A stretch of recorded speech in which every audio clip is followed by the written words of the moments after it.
live from the Drew Estate Cigar Studio in Boston, Massachusetts. Welcome to the Spare Notes series with your hosts, Matt Tobacco and William Cooper. And good evening, ladies and gentlemen. Welcome to another episode of the Spare Notes series. We are back. We had Sunday night, not Saturday night, but we are finally back. It seemed like we had taken the holidays off. We haven't been here since, I want to say, the last week of November, right after Thanksgiving. December 4th. Oh, it was December 4th. Yeah. Oh, okay. Yeah, and Okay. and pretty much I did take off Christmas and New Year's week. Yeah, that's pretty much what happened. It really is. So we'll blame Coop, Yeah. but that's okay. Yeah, I needed some downtime. None of my shows except for Jukebox, which is pre-recorded, have been running over this time. So there has been some downtime, but it was some scheduling stuff, and I thank you, Matt, for the patience as well. I know it was a little difficult. So for me, on my end, this is not your end. So thank you. Anything for you, Coop. You know, you are Appreciate it. Yeah, You appreciate it. You are a very good Yeah. friend, so I will take care of your requests very personally. But thank you for being here tonight. No, I told you we get it in. I said we find a way to make it work, and we got it. So I appreciate it. We got it live too, which is even better. So Absolutely. Yeah. I'm excited. I'm smoking one of the cigars that is now on my now released cigar of the year list, the Mi Querida Black Saka Khan, which placed on our top 25. And Coop, you are over there smoking what now? all right. So because I have to, Matt. See, here's the thing about Matt. Matt loves teasers, right? And I'm teaser free, but when I'm in Matt's territory, unfortunately I have to, Don't get even try to corrupted. spin this around like this is my fault. so I sent Matt a picture. And I just hold up. Well, now people can probably see with the cigars. I show him this cigar, but I only show him the orange band. And I said this is a contender for 2023 cigar of the year, and it's the Le Bijou 100 años in the Corona size, and this is a cigar that got released at PCA. It's a blend variation of the Le Bijou, and I could just tell you that when we got these from the My Father booth, the Coop team smoked these, and we fell in love with this cigar instantly. And it didn't release once it got. It didn't disappoint once it got to the market, and like I said, it was just too late to make the Coop list. Anything at the trade show that's released after it is not eligible. Mm-hmm. So this is just an abs. If you haven't smoked this, look, this is My Father. When they do limiteds, they're limited. They don't make it and say it's coming back as a regular production. So when these are gone, they're going to be gone, and you may not see them for many, many years afterwards. So I'm excited to light this one up tonight with my Cigar Blondie accessories, cut it and lighting it. So Absolutely. Thank you for leading us into that, Coop. Our cigars Yep. our cutters and lighters are once again brought to you by Cigar Blondie Accessories, the ultra sexy, the slim, sleek lighter with its signature blade flame, as well as the very durable, very sharp double guillotine cutter only from Cigar Blondie Accessories. You visit them at cigarblondie.com today to get yours, available in 3 finishes: a chrome, like the set that I'm using, the white, like Nicole uses, and the black finish that Mr. William Cooper over there is using as well. absolutely, and really great. I mean, the cutters and the lighters work tremendous here. So thanks to Leo and Cigar Blondie for these.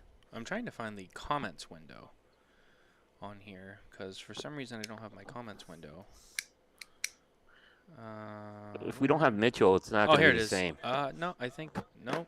We got Mitchell here. Mitchell, I have to say, Mitchell has been one of the greatest things to happen. Rookie of the year. Oh, he's media rookie of the year for sure. Oh yeah, I don't think. Yeah, I mean, came in late, and what a job he did what a job he did on your countdown show. I cannot say enough. His preparation, his delivery. He's been coming in with the reviews as well. So what a job! What an acquisition for you guys, and I think a very long career we're going to see in cigar media with this guy. I agree. I think Coop is fantastic. Wait, did I just say Cooper Mitchell? Sorry, I got distracted. I know what you meant. Yeah, well, I mean, I'm not fantastic, but he is. I met him in person this year too, Mitchell, in Vegas, and he's a quality individual as well. Yeah, no, Mitchell has been. Mitchell, right out of the gate, we've had a few people that we have, given a chance to come in with us, and it didn't work out. And, it's no hard feelings. I think a lot of people, when they hear like, oh, like I want to come, and get the opportunity to go to Smokin Tabacco, it's like they think that this is going to be like a Facebook group or it's like a social media thing. And I've said it once. I'll say it again. And it's no disrespect to anyone who doesn't operate the way that I do or Coop does, but we're not a social media influencer Facebook group kind of thing. We operate to the fullest extent of media coverage that we can, and so there's a lot of work involved. There's 2 shows, there's a website, there's reviews now, there's cigar reviews, product reviews, there's press releases, there's other stuff that we write about, there's trade shows that we travel to go see, there's shop events that we go to. Like, there's a lot of things that happen, and so I think some people they underestimate what the expectation is. And so after a few weeks, it's kind of like, oh yeah, and then like, listen, it's like, if you don't want to do it, it's fine, but just this is what's expected. Mitchell, I talked to him plenty before I let him into the kingdom, and that, so to speak, and I'm like, you sure you want this? He's like, yeah. I'm like, okay. And Mitchell has been Mitchell has been one of the greatest assets since Nicole and Carney came to Smokin Tabacco in the very beginning. Right. I mean, he is just, the kid hits it out of the park, and he's always hungry for more, and he's very invested in this. And you're right, he's going to be with us for a long time, provided he continues to want to. But I can't say no. I love having Mitchell aboard. He's become a good friend now, and it makes it fun. So just a huge shout out to Mitchell Santaga. Yep. That's his real name. He's since changed it. It was just Mitchell San on Facebook. Now he's put his full, which I didn't know. I thought that was his name. It was Mitchell San. I was like, oh, okay. And then he's like, no, it's Santaga. I was like, oh, okay. Yeah, no, really good guy. I got to meet him in Vegas this year. We were at Fuego. We spent an afternoon there. His dad was there. It was a great afternoon, and I could see this guy had potential. I could see he had potential. I didn't know if he wanted to necessarily get in the media game, but I knew he was on top of things in the industry. That's what really impressed me about him. In addition to being just a great guy, but he was very on top of the industry. And most of the time when I meet someone for the first time, 9 out of 10 times they're not on top of the industry. But this guy was very, very knowledgeable of what was going on. Yeah, he does his homework. He definitely reads. He lives in Canada, so he doesn't have his cigar experience is mostly Habanos, and then whatever New World stuff makes its way. So for him, he doesn't have the same exposure that we do to cigars. So it's very different for him. So fortunately, with him working for Smokin Tabacco, he's had the advantage of getting a lot of cigars that are not available in his country sent to him by me, for reviews and whatnot, because he just can't get them. So that's been a plus for him too. He's made out. Yeah. Well, I can tell you one thing that Mitchell loves so far from New World Cigars, a brand that a brand that I love as well. But Mitchell, he won't stop talking about it. I need to have a discussion with Mickey Peg, because All Saints cigars are very high on Mitchell's list right now. I don't know. He's turning into a Mickey Peg fanboy. This is make Mickey work for his press, Mitchell. That's my good advice. Yeah. Don't make it easy for him. Make him earn it. Seriously, make these guys earn it. Yeah, make these guys earn it, and Mickey's more than capable of earning it. By the way, he's done some great stuff. So. Yeah, no, it's great. Mitchell's also another thing that's kind of interesting that I found out about Mitchell recently is he's part of the half Italian club. So everyone at Smokin Tabacco is half Italian. So yeah. And so Mitchell is half Chinese, half Italian. And he told me, and I was like, so you're half Italian? And I was like, I didn't know that. And he was like, yeah. I was like, oh man, that's like the running theme here. So we're all half Italian at Smokin Tabacco. Yeah. It's Cigar Coop. So yeah, that's true. That's we all have that common that trait. Yep. We all like to eat. Yep. Absolutely. Although Mitchell's definitely, I think, the skinniest of all of us. So he's gonna. Oh yeah. So I don't know. He put on weight pretty quick. Oh yeah, we all do. Coop, can I just point out, is that a black dress shirt that you're wearing? Yes, I am. It's I know. very, I guess it's the very black background wasn't smart, but and it's yeah, very, I mean, it's very you sleek. know, yeah, it was a little. We were out earlier, so it was a little. I just didn't change. You got the now you're showing the Italian side. You get the black shirt on, unbuttoned, you got the chain in there. Yeah, this is yeah, you're showing your Italian colors. Well, and the funny thing is this chain came from my dad, who is not the Italian, but I've had this for 40 years. He gave this to me when I was 15, and I pretty much have never taken it off except for a few times when I needed to. Oh, nice, nice. Yeah. Yeah, that's really awesome. William White is here. Vince is here. Mitchell is here in the comments. Nicole is here. I don't know how long we'll have her. I know she's pretty low on energy these days. Things are, the times they are a changing. Bob Dylan once said that. If anyone knows what movie that is from, kudos to you. So we'll see how long she lasts. This is usually a 2-hour show, but the times they are changing. They are, and I guess congratulations.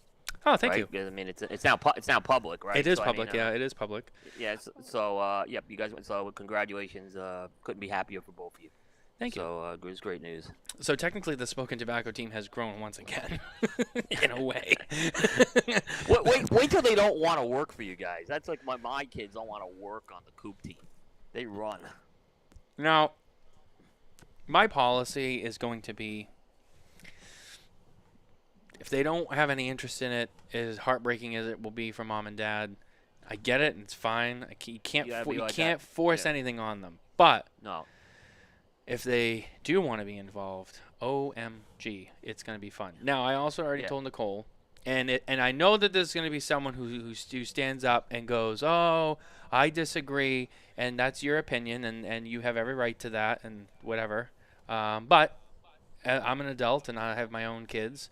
They will not wait till they're 21 to have a cigar. I think it's BS. I think 21 is a BS law. I don't think that I think it's too late in life. My kids will have a cigar well before that, and I have no problem saying that publicly. This is what mom and dad do, and when the time is right, when they're at an appropriate enough age, they can enjoy cigars with us in the privacy of our own home. And then when they are 21, then they can come to a lounge. There's nothing I can do about that. But so I have that to look forward to, which is nice. My son Timmy, he when he turned 18, he was living in Orlando, Florida, and he was going to Full Sail University as a freshman, and he wasn't far from Corona Cigar. So when he turned 18, I went down to Orlando, and we had a ritual to have him have his first cigar. Ooh. Okay, all right, but he had already smoked. Wasn't his first legal cigar. Okay, because he had already smoked a cigar, right? So we went into Corona. Jeff was actually in the Dominican Republic when this happened, and I remember he picked out a San Cristobal Elegancia, and he smoked it, right? And he liked it and everything. And eventually, Timmy, when he graduated for a while, was working part-time in retail. But I went back to Orlando a few months later, right? And Jeff was there, and he wanted to meet my son. And we're talking, and Jeff was really happy that I chose Corona Cigar to have the first cigar with my son. And he's like, hey, it's great. And he goes, hey, but Dad, that wasn't my first cigar. And he's like, Dad, with first legal cigar, Timmy. Not the first. Wink, not wink, the one nudge, I gave you in the nudge. backyard. Right. So Jeff was laughing about that. He's like, I get it. I said, but because Jeff was still happy we chose Corona anyway. But I was like, that was what happened. I assume it's probably gonna go the same for us as well. Yeah. It's a great moment. It's a great moment. I know Jeff's getting close to having a legal cigar with his son when he turns 21 or 18. I don't know how to get it. Again, that's a parent decision. That's not for me to judge. I mean, I'm not gonna let the kid have a cigar at 12 or 14. I mean, that's too young. But yeah. The older teens, I think, maybe 17, 18 is close enough. Yep. I mean, Yep. if 4 years ago it was 18, and I think that's where it should have stayed, but it went to 21, which I think we all know it was ridiculous, and none of us supported that. But Yep. it is what it is. We'll abide by that only where we have to, not when we have to. So that's my little dose of controversy for the night. There you go. Coop, what do you have for controversy this week? You got anything good? We've been a while. We've been away for a while. Yeah, there's not much I would say. I guess the one thing that I'm noticing, okay, and is obviously we're in your end of year list season, right? I mean, could the cigar industry at least try to acknowledge the online media a little better? I mean, it does. I swear, if I think I put Cigar Coop into print, it would be a different story. This industry, every print media rating is shared, and then it's like online. It's like a struggle to get a share done on it. And why is this a big deal? Because the shares are important to us in terms of traffic, right? So we want to get as much traffic as possible, and I just don't understand it. I mean, especially I hear, I hear people bash one publication, and then another publication puts out a list which is very similar, and suddenly it's a great list. So I don't quite understand it at all. Yeah, I understand where you're coming from. I've experienced this as well. And the irony here is, print media is becoming, it's not completely dead, but it is a dying medium. Not in the cigar industry, it's not. They can't get enough of it. I know, but in the rest of the world, print is a dying thing. And it's funny because my father-in-law is a printer, so he probably would disagree. Yeah. But technology, has introduced to the world, and things are being digital. People can read books digitally, you can see magazines digitally. Now, I mean, Cigar Aficionado and Cigar Journal have digital versions that you can just read on a tablet or your computer or your phone. You don't actually have to get the magazine. But yet, when it comes to all of the online stuff, it's almost like, it's not the same as the magazine I read while I'm in the toilet, Yeah. Yeah, Mitchell, there are some companies that are trying to do a good job with it. I'm looking at it. There are. But No, it's not everybody. But some of the ones could do even better, is what I'll just say. Espinosa was good with it. United, DTT, Mickey Peg was good with that.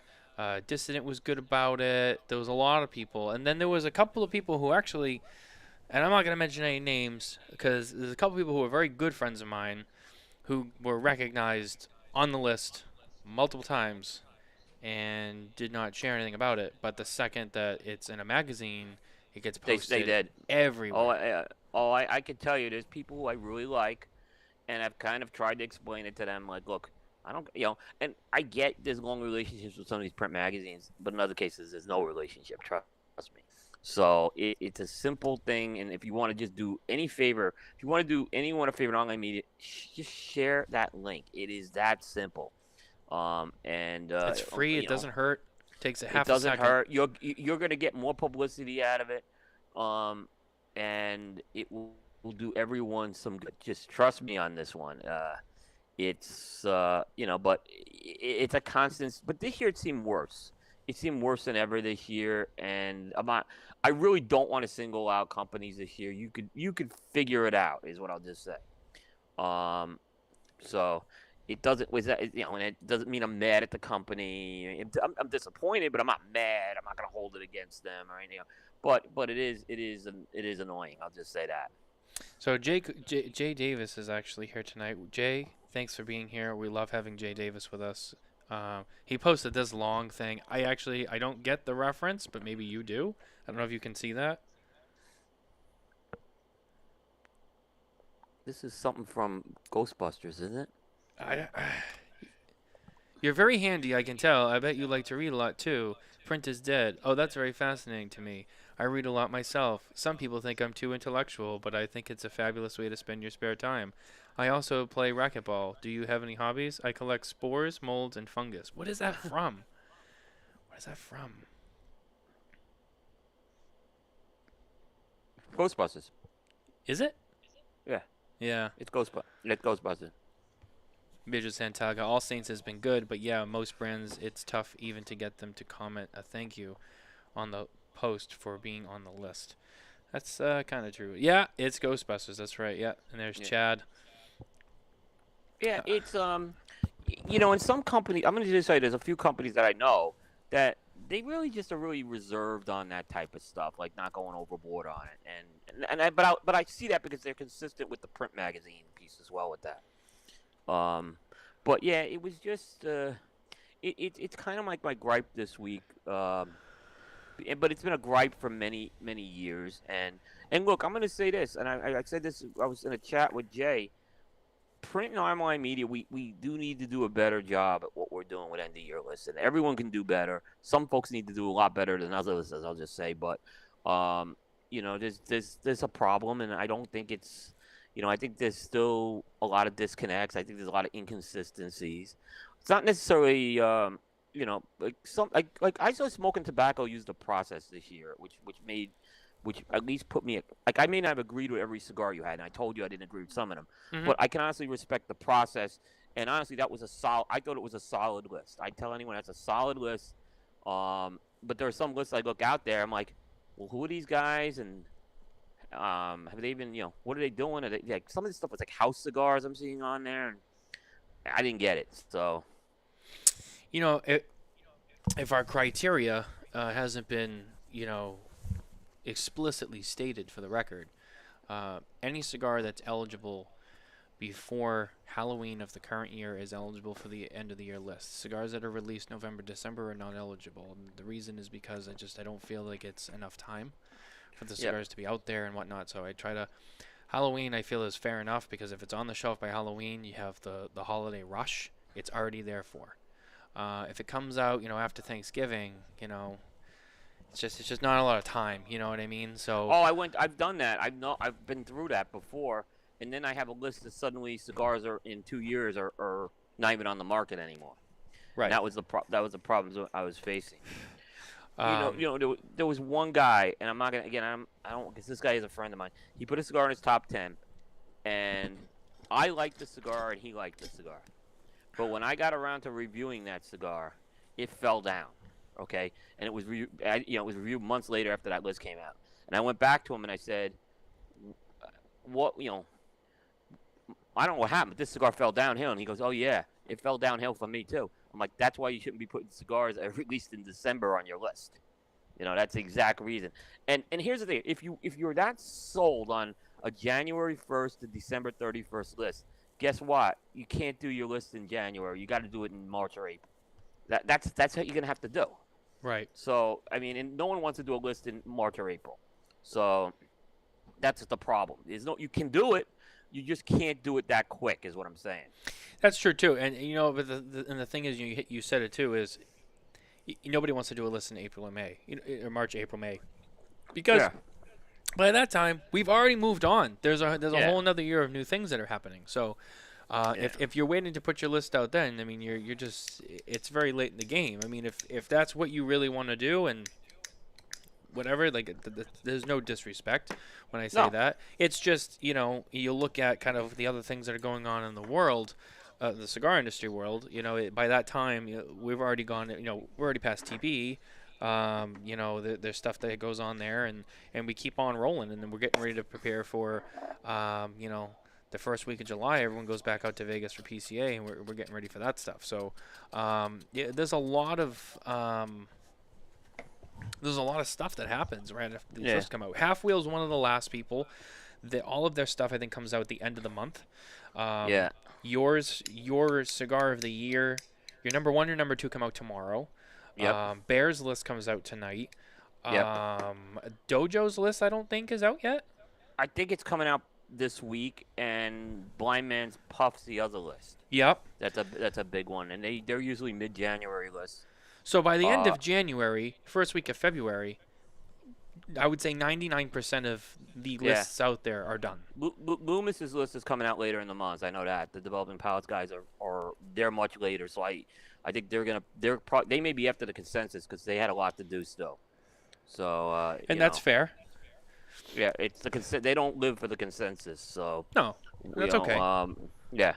And the other thing too is, but that's still not even a bad time. Even if it came out first week of February at like the latest, that's not danger zone. Yeah. Yeah. Nicole made a good comment. There's some people who are actually butthurt that they're not number 1, and it's a shame, right? Um, the other thing is, Mitch. this is what I tell people. This is if you're looking to get buddy with me, December and January is not the time because I'm probably gonna be because I'm probably mean and cruel in this time of the year. I don't have any sympathy if you make my list or not. There's just no feeling. I mean, I don't know how else to say. I have to be like that, right? Otherwise, the second I kind of look and start favoring someone, it looks like I favored them, right? So I have to be as Switzerland and ice cold as possible to companies this time of the year. It's just that's how it is. Otherwise, they're gonna be butthurt no matter what if you're nice to them or not. It's funny. Then I see lists they give the honorable mentions. You didn't do honorable mentions, right? For the like the top 25 list, Yeah. like cigars that didn't make it, but we mentioned them as unranked. But No, we didn't. We don't do that. Sometimes people bestow the honorable mention title, right? No, you either make And the I- list or you don't. For us, Like, yeah. Now, Bear does it. He has a justification because he wants to do it for the cigars that didn't meet the criteria that were good. My argument on that is, you're giving them a participation trophy. You're trying to make them feel good. Like no one, if look, I don't see anyone ever share an honorable mention. On social so media. I'll say this. Not to interrupt, but Right. I'll say that I won't formally do that. But like here on Spare Notes, I may be like, a cigar that didn't make it, but I still enjoyed is X. That's different, and that's totally different than like saying, Right. well, my honorable mention. But again, Bear's argument back to me on it is this: he's not just he's because he doesn't put limiteds, for example, on his list. So if it was a limited, he'll mention, hey, I smoked this, and he bestows the honor. I said, hey, just mention best limiteds of the year. That's what I would just do. Because honorable mention to me sounds like a weak participation trophy in my book. Jay made an interesting point here. I'm going to bring this back up on screen. Excellent example. La Llorona from Adventura was amazing at the show and when it first landed. After a few months, sitting is a good but less impressive. Cigars, like wine, do need some shelf age. Bingo. So this, for example, I'm smoking this Le Bijou 1922, right? It has not gone through a review cycle with me yet. But what have I done? I've smoked it a couple of times now since it's come out. And the idea is to look to see how this cigar is performing over time. So when I sit down for the review, I can say, well, I smoked this a few months ago and I know a few things, but here's where it is now. And I try to make sure every cigar is now like 60 to 90 days minimum in the humidor, right? So that's kind of, I think that approach is very important. And that's why I don't have a problem with what Cigar Aficionado does, putting an older cigar on the list, because you can see how it performs at age. My problems with Cigar Aficionado are they're not consistent in how they do it. That's the problem. So, and that's a whole other discussion I don't want to even tackle tonight. But Yeah, no, I get it. But no, some interesting points raised right out of the gate tonight. I mean, it's not like the end of the world, but it's stuff I think that's worth mentioning because, it's kind of important. It's important to us, right? It's important to us, the people who are doing the media and whatnot. So yep. And don't let anyone tell you that they don't read these lists. Everyone reads these lists. I this year, all I'm just saying is Coop had record traffic this year, and it's never gone down in 13 years. So, but this was, when I say record traffic, this was record months traffic we had, period. People can't get enough of this stuff. I'll tell you right now, one of our highest viewed episodes of the year, if not the highest, was the night that Mitchell and I came on to release the top 25. I'm not surprised. We had monster numbers during that show. All the manufacturers were watching. Everyone was watching to wait and see, like, am I on the list? So it's it is important because people say that, but they also want to know. Because there's the curiosity that killed the cat, right? People in the back of their mind, they could tell you, like, it doesn't matter. But what did Coop give number one? Well, did this make it to Coop's list? Does Coop like this cigar? People start to ask themselves. Yeah. They need to know. Right. And I get it, because we're all like that. Yep. It's fun. Yeah. You're right. It's people were tuned in, and that was a late night show you guys did too. Oh yeah, very late. It was a late night show. I mean, I know it went to midnight.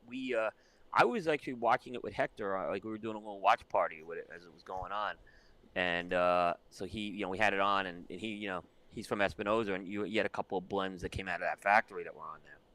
So We did. he was happy. He was happy, and and then I think what you did smart is you put the article out as well, because look, I'm gonna be very honest.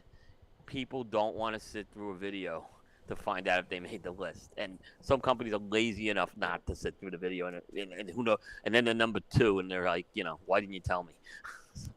Yeah, So, and that's fair. yeah. And you know what?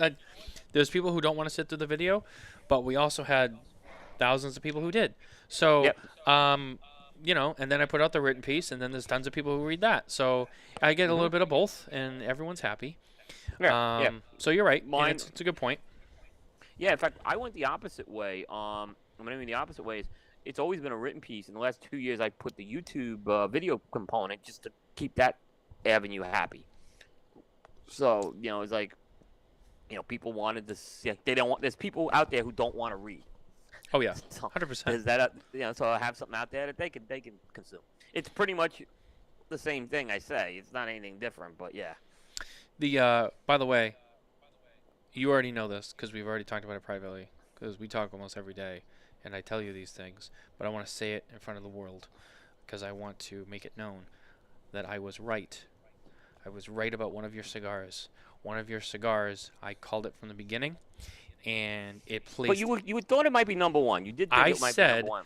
I said this one has a good chance of being number 1. I said, but if it's not number 1, it's going to be in the top 3, and if it's not number 1, it's going to be number 3. It's not going to be number 2. I'm like, it's either going to be number 1 or he's going to have it number 3 because I feel like he's going to surprise me with a number 2. And so I said, if it's not 3, it's number 1. And sure enough, you and I on Cigar Coop and Smokin Tabacco at number 3 both had the Tatuaje T110 Broadleaf Reserva, which I think that speaks volumes that we had a cigar like that in the exact same spot. That was a great cigar. It was great. And you know what the amazing thing is about that cigar? And I know it sounds maybe it's a little cavalier to say this, but it's only $10 that cigar, right? But the experience you're getting for a $10 cigar, that thing smokes like a $22 cigar in my opinion. It's that good a cigar, right? There's great value with that, even though it's a smaller cigar, right? But again, you think about what you're getting, bang for the buck for $10 with that cigar. That's hard to beat. Yeah. Great cigar, maybe not the best value cigar, but the best cigar value. There's a difference. It's not the cheapest cigar, but what's the best bang for the buck? Yeah. That's a good bang for the buck. Yeah. And my only gripe with Pete, I'll say this for the record, I got one beef with Pete on that cigar. Make it every year because I want them. Make it every year. It's a really good cigar. I am kicking myself right now that I did not buy the box. Yeah, it's a good cigar. Yep. Unless Jay Davis has some squirreled away, then. Yeah, Jay Davis, text me if Yep. you got if any retailers who are on here have any of the broadleaf T110 squirreled away. Get in touch with me. Yep. That's a box I want. Yep. Have you had the Nick cigar by LH Premium Cigars? Looks like a chocolate bar. One of my favorites. I'm trying to remember if I've smoked everything that Nick has. And LH Cigars is fantastic what he's doing. Is that the one with like the plain white band that just says like Nick and like typewriter letters on it? I don't know which one he's referring to. That is one of Nick's cigars. Look, I have a long relationship with Nick. I used to co-host with him in Atlanta, a radio show. But he does make great cigars, and he had a top 10 cigar last year with his LH Limited. It is this Nick Sirius is doing some fantastic work. And his cigars are being made out of Costa Rica as well. Same place that we know a lot of high premium Costa Rican cigars come out of. Same factory. So Jason, I know I've had that cigar in my possession. I can't remember if I smoked it, and I don't know if I still have any, but I know I've had a couple in my possession. I'll have to check. Yep. But I don't remember smoking it. So let me find it, smoke it, and get back to you on that. Yeah, I mean Nick has really two brands. He has the LH brand, which are the red and gold bands, red, gold, and black bands, and Okay. then there's the Nick line, which is the typewriter bands. Um, Yeah. which I hate those bands, but those cigars are fantastic. He knows I hate the bands, but they're fantastic. Nicole says that we have like 5, so I'm gonna have to go and see if I can Have you track had them Nick? down. Have you had Nick on the show yet? Not yet. A must-have on the show. Yeah. And I'm biased because I used to co-host him, but you could just if you go and see other interviews he's did, he's a really good interview. So don't even judge it. Watch other people who've interviewed him. Don't even watch me, and then you can make your own decision. Well, we've talked a lot about Nick, and I would have him on the show. Yeah, great guy. Really good friend of mine as well. He's actually going to be co-hosting a show called Simply Stogies. And, I would have loved to have Nick as a co-host again, but he is a brand owner, right? And, I have a lot of sponsors, and that was going to cause an issue, I think, if I did that. So, and he understood that because Nick, like I said, I used to co-host with Nick years ago in Atlanta, so he's a good guy. Yeah. Yeah. It's funny you talk about having people on the show, and there's something I've talked to you about recently, and I kind of want to bring this up on the air because I just feel like it needs to be said. I made a Facebook post about this at the time because I was a little frustrated, but I'll be a little more open on the show about it. And Coop, you also have a show. You have multiple shows, like me, Yeah. that you are responsible for, that you book people for, and you manage. As a general rule of thumb, and this is kind of to the people who are manufacturers. There's a small handful of people who approach me, and they approach me in a way that's not very warm and friendly, and we don't do really a lot with them, and they almost they demand to come on the show. They don't ask like, hey, I know you're busy, I hope you're doing well, we have this thing we're trying to do, I'd really like to promote it, if you're really interested, sure. But when you text me and say, when am I coming on your show? And, I don't get back to you because it seems kind of aggressive. And then you come back at me a couple weeks later and you're like, I want to know like when I'm getting an invitation on the show. You're not going to get one. And that's just flat out, plain and simple. That's how it is. I'm not going to let people push me into just having them on my show because they just want to be on my show, and they're not even gonna, not gonna be cordial about it. They're just, people come to me like, I want to be invited on the show, in kind of a rude way. You're not gonna get one. That's your answer, and I'm not gonna keep answering your messages because unless you call me and say, hey man, how you doing? Blah blah blah blah blah. Like, and you're nice about it, and you want to work together. That's fine. But when you just demand to come on the show, you ain't coming on the show. There's your answer, plain and simple. So that's all I got on that subject. Unless you want to add anything to it, that's where I stand. Yeah, in general, I've had maybe kind of different experiences, but in general, what we want to do is we want to be the ones to do the invitation. So what we don't want, and this is something we've all agreed to as a team, is we will not. We really don't want to be participating in a book tour. And what I mean by a book tour is, when a celebrity writes a book, right? What do? They go on Good Morning America. They go on every local radio station. Howard Stern. And Howard Stern, you're going to hear the same interview over and over again, right? So we do get these, right? And sometimes they do come from some bigger names, right? So we've had to manage that. Piece is what I'm just going to say. And sometimes we will agree, but we will not, we ask for an exclusive week. We said we just got to have a week. It's not doing good for me to compete with these other shows. It's not doing the other shows any good, right? So we asked for that little bit of a window with that. We've put some big names off sometimes. I could tell you when the encore came out from Ernesto Perez Carrillo, Ernesto doesn't do a lot of interviews. They did offer us Ernesto. We asked for a later in the cycle interview, and they accommodated us with that. So we were one of the last ones to do it, and that's what we did. Sometimes we do try to accommodate, but, I know, for example, like Abe's doing a lot of interviews right now for The Great Smoke.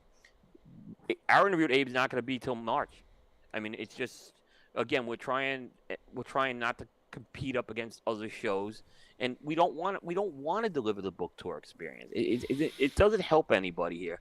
And I get Abe's trying to reach as many media people as possible, so I don't begrudge him at all.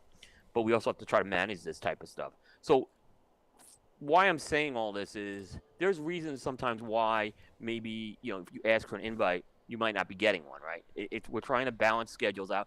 We may see you're on other shows. Maybe we're just there's people we've put off and things like that. It's not we're trying to be mean, but let us manage the piece. We know you're on the radar, and we'll certainly make an accommodation for you guys. And everything you just said is true. And I'd say that applies to, in a general sense. Yeah. So and thank you for saying that too, because all that is true. What I was saying before was specific to like one or two people. Yeah, but a lot of that's the reason I'm gonna be why honest. If someone's there are people asked to come on the show, and there's two reasons why you're not going to get on the show. One is you're not qualified, and two is what I just said. So those are the two reasons. Yeah. And the other thing too is that the person who continues to do that to me, I've talked to several other people around the industry who've all given me the same exact feedback, including people who have worked for them and had an even worse experience. And that's all I'm going to say. So maybe it's not everyone else. Maybe it's you, and you should just think about how you talk to people. So that's all I got to say about that. And I'm pretty sure that person's going to know who they are and I don't care because I don't want to deal with it. Well, what's going to happen now, Matt? You're going to get is it me? You're going to get that now. I got that after the Facebook post from someone, and I said, and I told you we were going to get that. Yeah. And I said to this person, it's someone that we all know, but I'm still not going to bring it up because it's like Beetlejuice. Yeah. Hey, I just hope you weren't talking about me. And I'm like, have you ever asked to come on the show? No. I'm like, okay, well then how would it be you? Exactly. Use your brain. Like it's not that hard to figure out. Exactly. So it's like, don't worry. If you've never asked, then it could not possibly be you. So that's what I got to say about that. Yeah, exactly. But other than that, in a more positive note, I know that you asked me if we could really wait to really dive into the end of the year stuff until everyone's stuff is out, which I think is fair. And I want to wait. I want to wait till the consensus is out and everyone else's list is out. Right. And I want it all to be on the table before we shred it down. Because you know what? We'll talk about everyone's list. Then we'll talk about what did Charlie have on the consensus, and all that. And I think it's too early. I agree, and that's why I asked Matt on that. And thanks for accommodating. We talked about it as a team and decided internally we were going to do the same thing as well. So. So it will it's not over. We're still in the season. It's like talking about the results of the World Series, and we're still in. The World Series hasn't really started yet. So we're still in the division series. Yeah, exactly. So, it is early, but we will cover it probably. Yeah, absolutely. Probably the next show, or maybe the probably show the next after. show. Or whenever. Yeah, it will be in the next few weeks. Yeah, because I'm not sure when the consensus comes out. Yeah, I gotta be honest. I'm not paying as much we're not covering the consensus as much anymore. Yeah. And that's just I'm focusing on my own stuff right now, so that's the focus. Yeah. Yeah. I like I said, we're gonna wait for all that to come out. One thing I wanted to bring up, I thought was very interesting, and Cooper, obviously you can comment on this. I know you didn't cover this, but earlier this week we had Juan Lopez and his beautiful soon-to-be wife Bianca, both of whom who work for Gurkha Cigars. Great people. Fantastic people. I love them. They came on the show and they actually broke news of 2 new cigars. Right now I think it's exclusively on SmokinTabacco.com. I don't think anyone else has covered this yet. But they announced their 2 new cigars for the year that will be coming to TPE. And one of them is going to be available first at the Great Smoke. It'll be the cigar that's handed out / in the virtual pack that you get at home if you're doing it from home. And that's going to be the Gurkha Ghost Connecticut. That will be available in 3 sizes, a 5x52, a 6x54, and a 6x60. And they're going to range from $8 to $10 per cigar. Same blend as the regular Ghost collection, except for an Ecuadorian Connecticut wrapper on the outside. So something a little bit more mild to add to a wider spectrum of what they call their most selling box sale. at Gurkha, the Ghost line, as well as another cigar called the Grand Age 2. It's a sequel to the Grand Age. They found about 2,700 chest boxes for the Grand Age at their headquarters, and they decided they're going to fill it. It's going to have 60 cigars, a Connecticut, a Habano, and a Maduro. All same blend, just different wrappers. It'll have 60 cigars, and they'll be $6.50 a piece. It's from a new factory in Nicaragua. I don't remember the name of the factory. And then those chests will have refillable bundles that can be ordered from Gurkha to refill the chest. But the initial chests that go out, that's all they have. They're not making any more. But there will be refillables for that. So if you want to read more about the specifics, you can head over to SmokinTabacco.com into our news, cigar industry news section. You can read all about those 2 new cigars. And like I said, the Gurkha Ghost Connecticut will first be available for anyone who has any ticket, whether it's in person or virtual, to the Great Smoke in March. Yeah, and Matt, actually, just a comment on that, because you had Wani on Thursday. Yep. And we actually, when we talked to them, okay, they reached out to us to come on the show. Now, I have a long relationship with Juan and Bianca, and they know me very well. They know how I work, right? But maybe they didn't know how I schedule. And I kind of asked them, hey, and I didn't know who was scheduling what, right? I just, hey, can you give us I asked for a little of that buffer. So they're coming on later this month when primetime resumes. It's the next Thursday show. I think it's in a couple of weeks. We're going to have them on, and they're going to kick off the new season of primetime. So, that's how we do it, is what I'm saying. So. Oh yeah. Yeah. That's a great. That was a great lead into what we just talked about, actually. Yeah, that's a great example. I mean, Yeah. and they're good people, and they definitely approach the right way. And they have they know how respect. they know how I work. I know Bianca from when she was with Gurkha the first time, and then Yeah. she went to CLE, then she left the business. So, and Juan, he has always been very supportive of our brand. And I'm sure you got into it. I haven't caught up with the interview yet, but Juan's very transparent in an interview with everything goes on with Gurkha, so he will answer. He gives very honest answers. I'll tell you that. He does. He doesn't BS. He doesn't BS. So he sometimes speaks too much, actually. Well, he had Bianca with him too, so it was nice because she was able to kind of get in there too. Like, yeah. Yeah, that was a good time. yeah, I loved having both yeah. of them on. Yeah, they really good group people. So I have to catch up on that, and but yeah, I think they're coming on last week of the month. So speaking of the Great Smoke, and I know you're gonna have Abe on in March, closer to the actual event, but so that's the Mardi Gras. I think it's the Mardi Gras theme this year. It's middle of March, end of March, I think. They already had the Saka release that they did, which I completely forgot all about. But they had Saka on the other night. I think he had like 300 bundles. Those are already sold out. Next, they have Alec and Bradley coming on to do an Alec Bradley release. I was looking at the release list this year for the Great Smoke, and I was curious of what you thought of. Sorry, let me pull up the website. So I thought there was definitely some interesting names on there.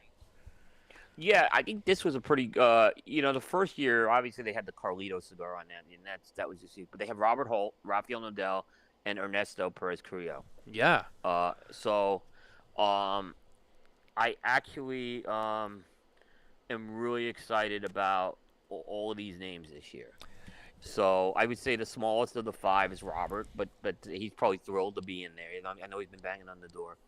So, you got 2 heavy hitters, coming still in Rafael and Ernesto. I mean, they have 3 number 1 cigars of the year. Between them, the Rubens, 4th number 1 cigar of the year. There's a lot of hardware. This is a big year for them. I don't normally get excited about these releases. Abe would get mad at me. They don't do a lot for me.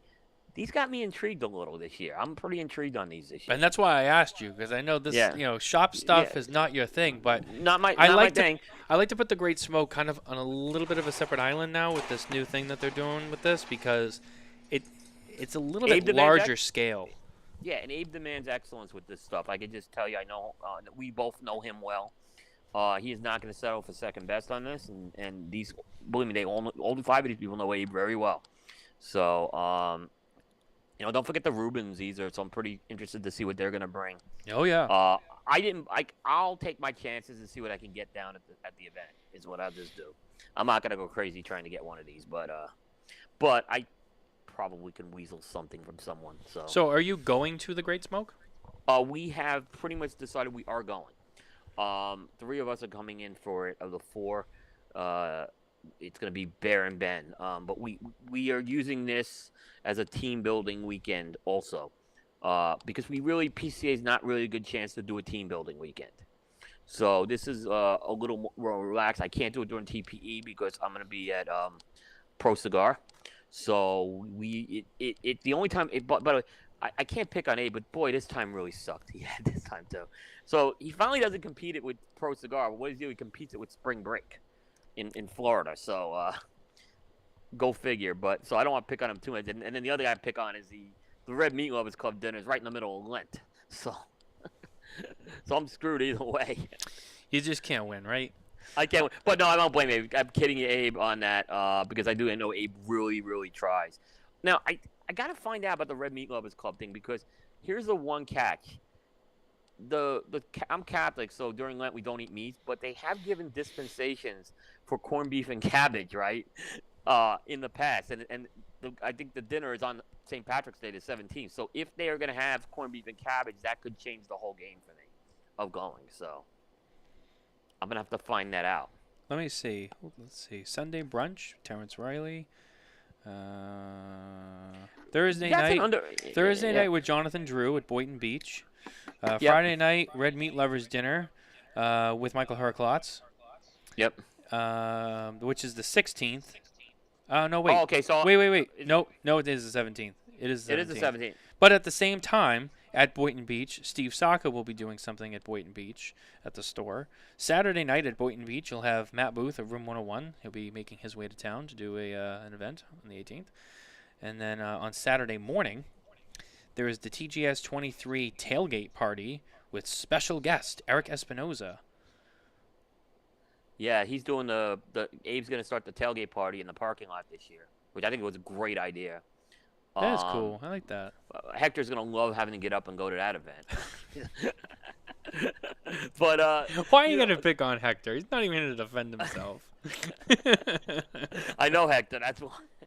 Oh, but okay. So I can't wait to have Abe on the show. Okay, because here's my thing. So Abe's got a paid ticket event for the Red Meat Lovers Club, right? Who does he put up against the paid ticket event? Saka? Like, are you trying not to sell the tickets, Abe? I mean, not to mention, who makes the Red Meat Lovers Club cigars? Yeah, I kind of get that. Right, I kind of get that too. But think about it. Abe's got a lot of confidence in that Red Meat Lovers Club event because, I don't know a lot of retailers who would say, "Oh, I'm gonna have this paid event, but you can get the free event with Steve Saka," right?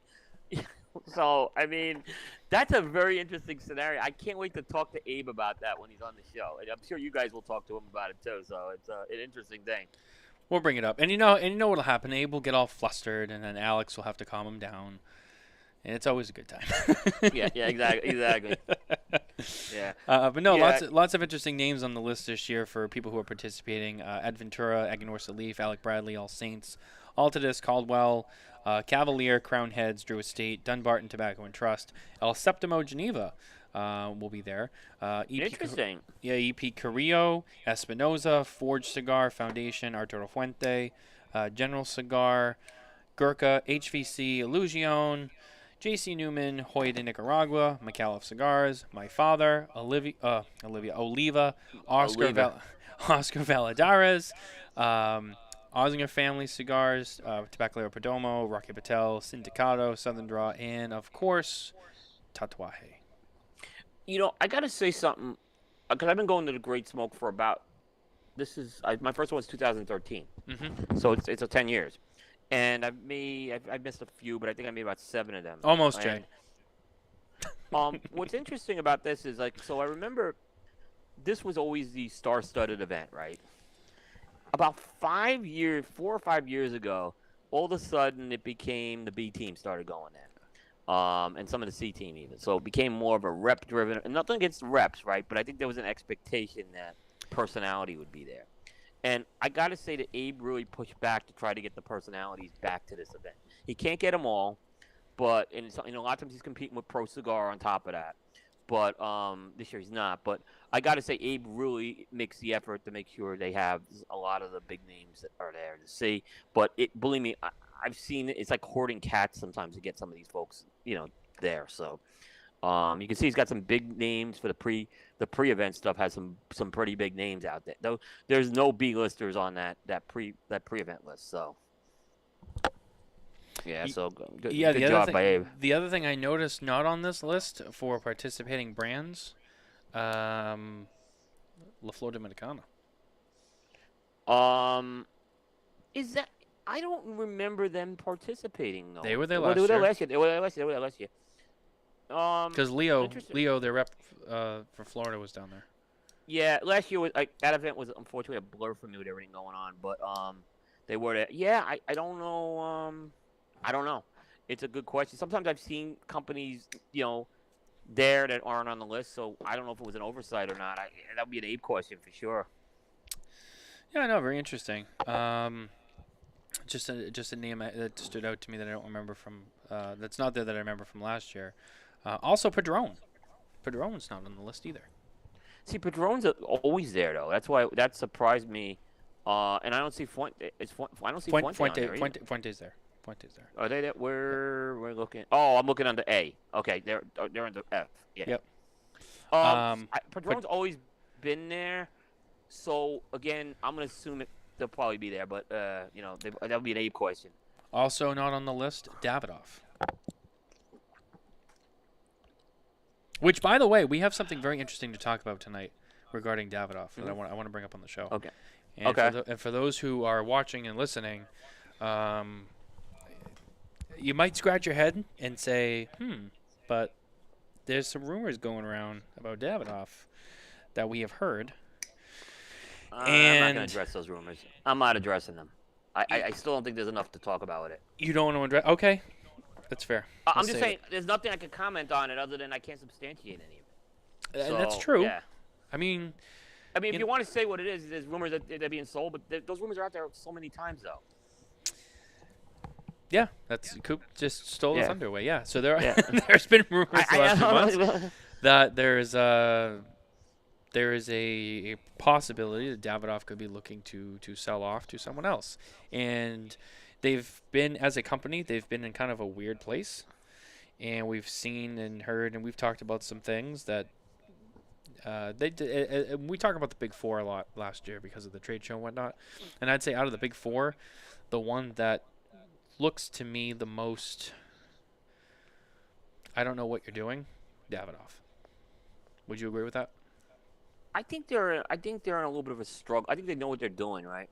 But I think they're in a little bit of a struggle right now. Yeah. I think they had a big period of expansion in the last decade, and they couldn't keep up with that expansion. And now they're really trying. They rebranded Camacho and Avo, and those have kind of ran the course. So I think they're in a position they really need to figure out what they are going to do.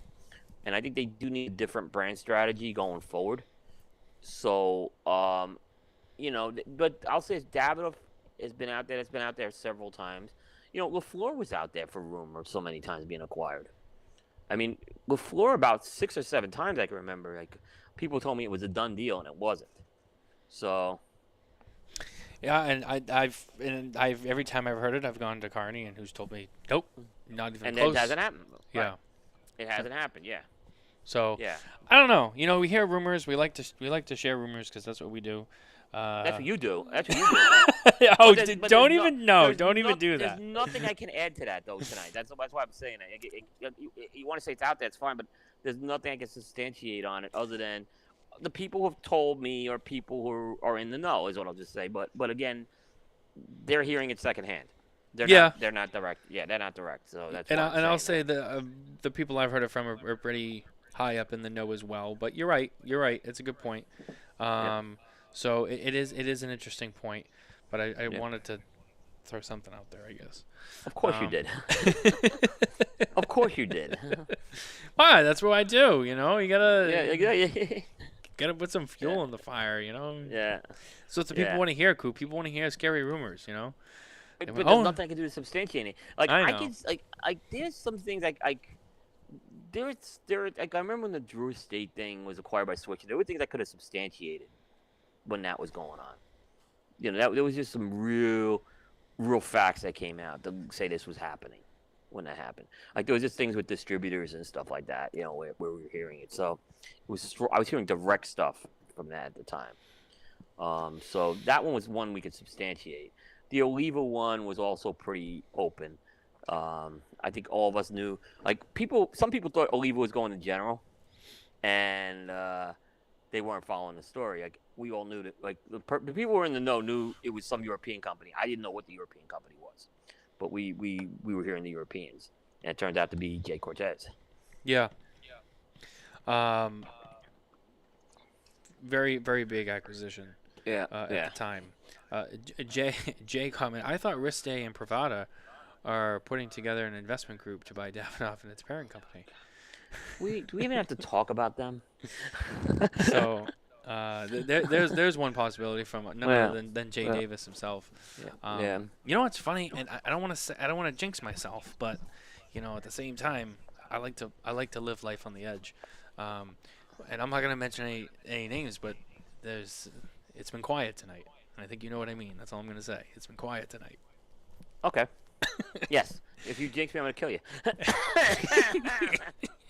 It's been quiet tonight. No, I don't know why. I don't know why, but it's been quiet tonight.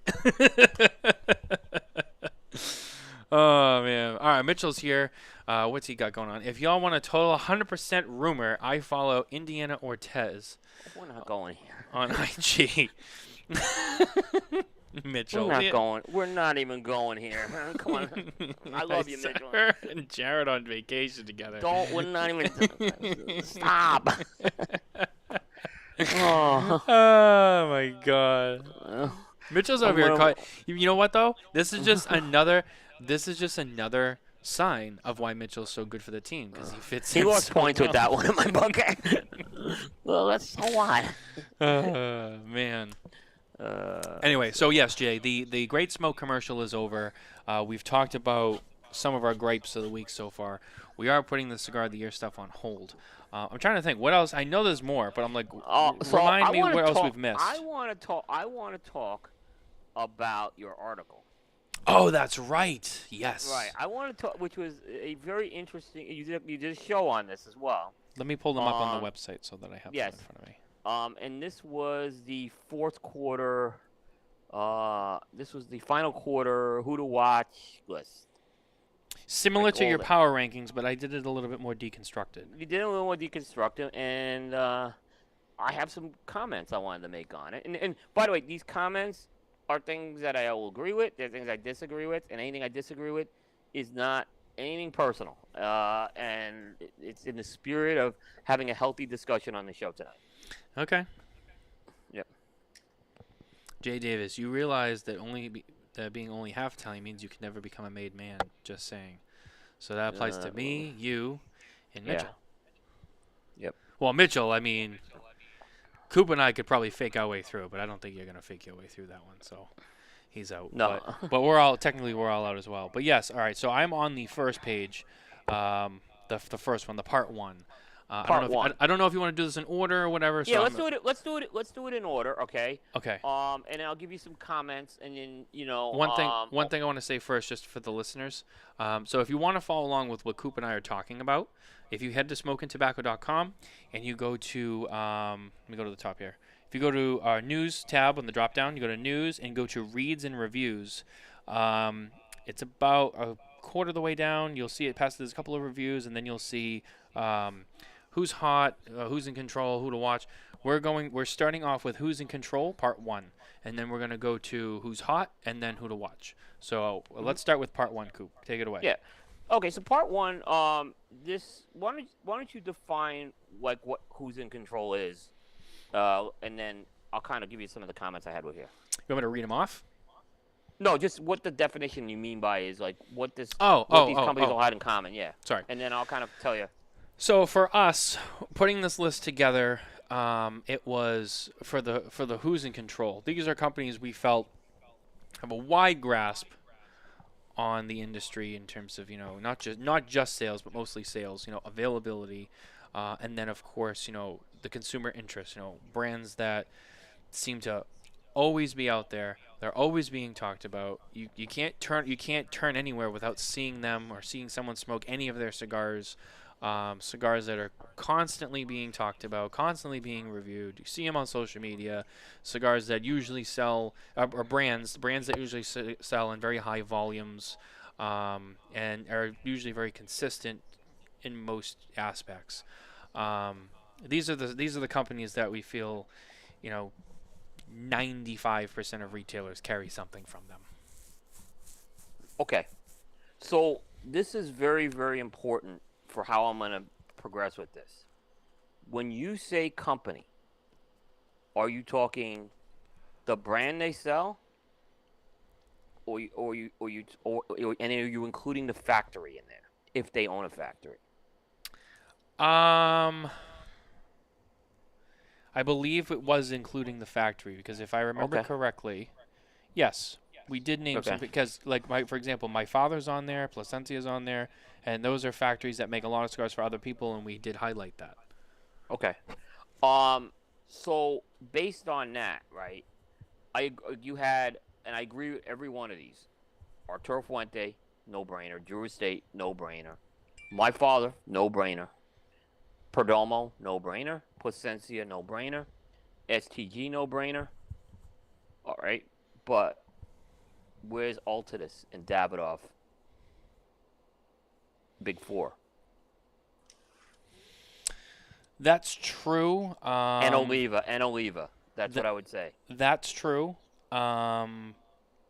Based on, well, and one more, AJ. AJ also. Yeah, that's true. I guess that's fair. Yeah. Okay. Well, for us, when we put this list together, it was something that we put together based on, and that's true. And you're right. Because I know what you're saying, then you're looking at what moves are they making, and that's the part you can rebut to me on.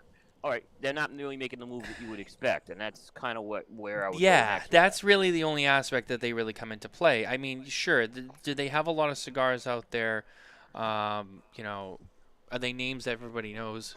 Yes. But like I even just, you more mentioned Davidoff. I mean, yeah, sure, everybody knows Davidoff. But in the last few years, I feel like I've seen Davidoff kind of slowly. They've come down into this little murky territory where, I mean, yeah, the Davidoff's still Davidoff. It's a big name, and but the retailers I talk to, and I have some very good relationships with some major retailers. I'm talking to major retailers who are not really having the best relationships with Davidoff, and it's not one, it's not two, it's not even three. Retailers who all used to be major partners with Davidoff, and not really seeing that so much. And then like I said, I know the rumor about Davidoff has come out several times, but again, the rumor's out there, and there's other things that I make observations on my own. There's things that Nicole sees, Mitchell sees things. Davidoff is a brand that it's even up in Canada, so that's something that even Mitchell's notices. Then I go and have these conversations with people like, well, I don't want to put the retailers in but there's major retailers that we all know and love, who it seems as though their business that they're doing together is just not as merry as it used to be. And if you're smart enough to figure that out, and you really look around at who are the major retailers out there, and you look at kind of things that they've been doing, it's really not hard to figure out. One of them had a monumental thing happen with Davidoff this year. Another one has been doing bigger and better business with other ultra luxury brands. I'm gonna throw a name out here because, and I throw it with caution because we've talked a lot about this brand, and right now it seems kind of like they're doing a lot of things, but we don't know how long it might last. You look at the El Septimo thing. I've talked to so many people, retailers. I've talked to retailers about other retailers that they're very close with, and we're talking about retailers that have always done a lot of business with Davidoff, and now that's kind of shifting towards El Septimo and a few other luxury brands. It's not even close, Matt. No, Davidoff controls this segment laps ahead of El Septimo. They're laps For ahead now. of them. You're And if they looking at a last, couple who of knows? isolated, you're looking at a couple of isolated retailers. That's where I True. kind of go. If I looked at the global market, Davidoff's still very much a power player in the global market. I Globally. understand that maybe I may see some frustrations with some retailers here, but globally they're executing, is what I'm saying. Globally. Right. Okay, so here's the thing. Let's put Davidoff aside for a second, okay? And I'm not trying to, but if I had to say, you make some points that say, okay, maybe they're not ones to watch right now, okay? Because there's things going on that you're seeing, right? And we can talk about some, But like when I look at companies that made moves, the four companies that I mentioned, Altadis, Davidoff, Oliva, and AJ, I put Oliva at the top. Oliva made some serious strategic moves over the past few years. They basically renovated one factory, opened up a second factory. They're being committed to releasing more new products right now. They acquired the Cuba Aliados lines. They are in every humidor in the country, just about, right. They are. That was the one that was the most egregious one that I thought was missing. What I think Oliva. The problem is most of the cigar media is not paying attention to what Oliva's doing. I'm not saying you specifically because you might have known that and didn't agree, but I know people in the cigar media are just like clueless when it comes to Oliva. That would be my most one that I'll say is that one had to be on there. That was the absolute one that was missing. I can see your argument on Davidoff to something. I do see it. I may not agree with it, but I see where you were coming from with some of that. Yeah, and you know what? I'll give you the Oliva one. I'll give you maybe that one should have been on the list. I'll give you that one. I think we're kind of and Jay added it in right here. Oliva is a juggernaut that everyone ignores, and maybe it should have been on the list. And I'll admit that maybe that was No, this ain't to beat you up on why it wasn't on the list either. I'm just kind of saying, okay, these are kind of things I looked at. Like Oliva to me was one. I'm investing a lot in covering Oliva right now because I think they're making big moves right now, and they're a big company. So that's why I said that. Yeah, and I'm saying I'll agree with you. I'll give you that one. I think that maybe that one should have been on the list. Yeah. You do make a good point, and there's other aspects of that I didn't consider. The Davidoff one, and I know what everyone's saying globally, yes, and Jay said it's the appointed merchant account, and I know it is globally, I'm not globally. ready to put El Septimo. Yeah, I'm just not ready to put El Septimo even in the same sentence as Davidoff. No, and it's not even just them too. I mean, Right. it's not just El Septimo, but lately, that is one example of a brand that I see a lot of retailers starting to talk about, more and spend more with and try to build more with than Davidoff. And I'm not saying it's because they're trying to get rid of Davidoff, but it's almost like, Davidoff's still there. They don't carry it. I didn't say they didn't carry it. Right. But it's just kind of like, I feel like Davidoff right now, as much as, and to Jay's point and to your point, as important as a company of Davidoff is, it just seems to me lately that they are not a favorite among some important retailers, and it's just something that I'm keeping a close eye on. We'll see. I'm not saying you should because I know some of the people you're talking about here, so I'm not saying you shouldn't. But again, I guess I'm looking at it a little different. I'm looking at the global picture here, and I know they've really expanded some of the Camacho footprint internationally. So they're paying a lot of attention to some very key markets. So I think in the U.S. they have some work to do. I don't disagree with you on that. And I can understand, okay, you know what? Until they kind of maybe straighten some of that things out, maybe they're not someone that right now, like they were interesting. When Bear and I did our top 10s, which were almost identical, neither of us had Davidoff in it. We had him just missing the top 10 last year. So, I mean, that's where we were with that as well. Skip said El Septimo isn't even the flavor of the month. Whoop, excuse me. That burp snuck out. It's not in the sentence yet. And I'm not saying that they're bigger than Davidoff. I'm not saying that. I don't think yet.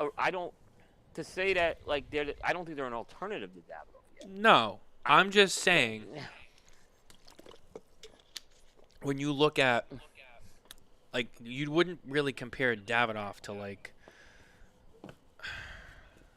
give me one, like fucking Tatuaje. It's apples and oranges. They're very different. It's apples. They're very I different get what you're brands. saying. No, I get what you're saying. That's El Septimo's competing in that space, but I would still have Selected Tobacco well ahead of El Septimo. Well, I was Yeah. prepared to throw that one out there so many times, and then we Right. got, but yes, Yeah. Selected Tobacco is one that I think is probably more ranked and better accepted than El Septimo. Yeah. But that is another one, though. But that's another one. That's another one that I see people doing a lot more business with. Jeff Borshowitz, right? Well, first of all, let's start with Dave, okay? Everybody knows about Dave. Everybody knows that Dave owns United. It's all out there. But here's the thing. Selected Tobacco, Atabey Byron, Alfonso, Bandolero, those are not Two Guys cigar brands. He does not own those brands. He owns a distribution company because he's a businessman. He's a fucking good one. And Oliver Nouveau runs that. And under that company, they distribute those brands. So that's why they're involved with them. But they're not Two Guys Smoke Shop, Two Guys Cigars brands. They are not. And I know they will all appreciate that I said that because so many times they get lumped into, well, Atabey's a Dave brand. It's not a Dave brand. He does distribute it because he makes money off of it, but it's not his brand. I think the worst thing that he did with what you Selected was the year he gave it Cigar of the Year. It was a double-edged sword. It put it on the map because people heard of it, but then everyone associated it as a Dave brand. It really wasn't. Now, so it had a double-edged sword, I think, with him on that. The other thing that's interesting, let's go to the next big retailer. Let's go to Corona Cigar. Corona Cigar they ended their Davidoff partnership this year, and yes, they are one of the people who's buying in big with El Septimo right now. We've seen it. The secret's out. They're opening a new Corona in Sarasota. It's going to be an El Septimo lounge. Every year, Jeff releases a list, like his top cigars list, but it's based on what they sell by volume. Right. And Atabey has been at the top of that list for the last few years. Right. Now, you're telling me Corona, who had a Davidoff store and does a lot of Davidoff, and you're seeing Atabey at the top. Why isn't Davidoff at the top? You want to talk about the luxury brands that they carry? And you're right, to your point, Selected. You're seeing Selected up there. And I know Selected is not Davidoff. It's a smaller brand, but... That comes down to other things, though. And I understand. Look, that's not taking anything away from Selected, and I don't think it should distinct, but... I know they're two different companies. But sales are driven by who's selling on the floor. And if they're pushing certain cigars, of course they're going to sell. That's why these retailer lists don't make sense to me. Because it's really what their salespeople are pushing. I'm not trying to discredit that either, but what I'm saying is that does play into that. And I'm sure, but to your point, they are pushing Selected. I mean, that validates what you're saying on one point. I just don't think it's like, I think that how that translates over the next few years, I'm really interested, because now do they start converting Davidoff smokers to Selected smokers? That's what I'd be looking at in the next year or two right now. But yeah, so I mean, there's some interesting points with that. Did Jeff put out that? I have to look at Jeff. I did not look at that yet. Jeff put the list out, right? I don't know. Did he put it out yet? I think he probably would have. Let me check. Okay. I thought.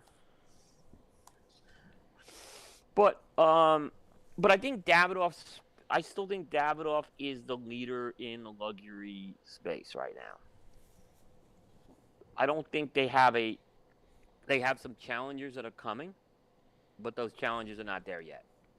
And to be fair, Davidoff has been, I don't want to say they've been sitting up there alone, but, I mean, yeah.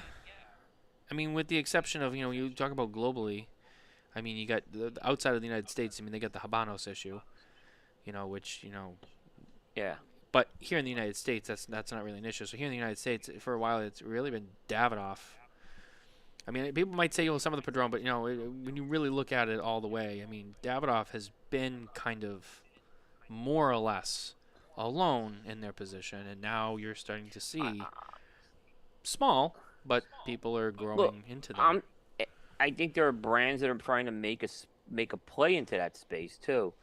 I'll give you a couple examples.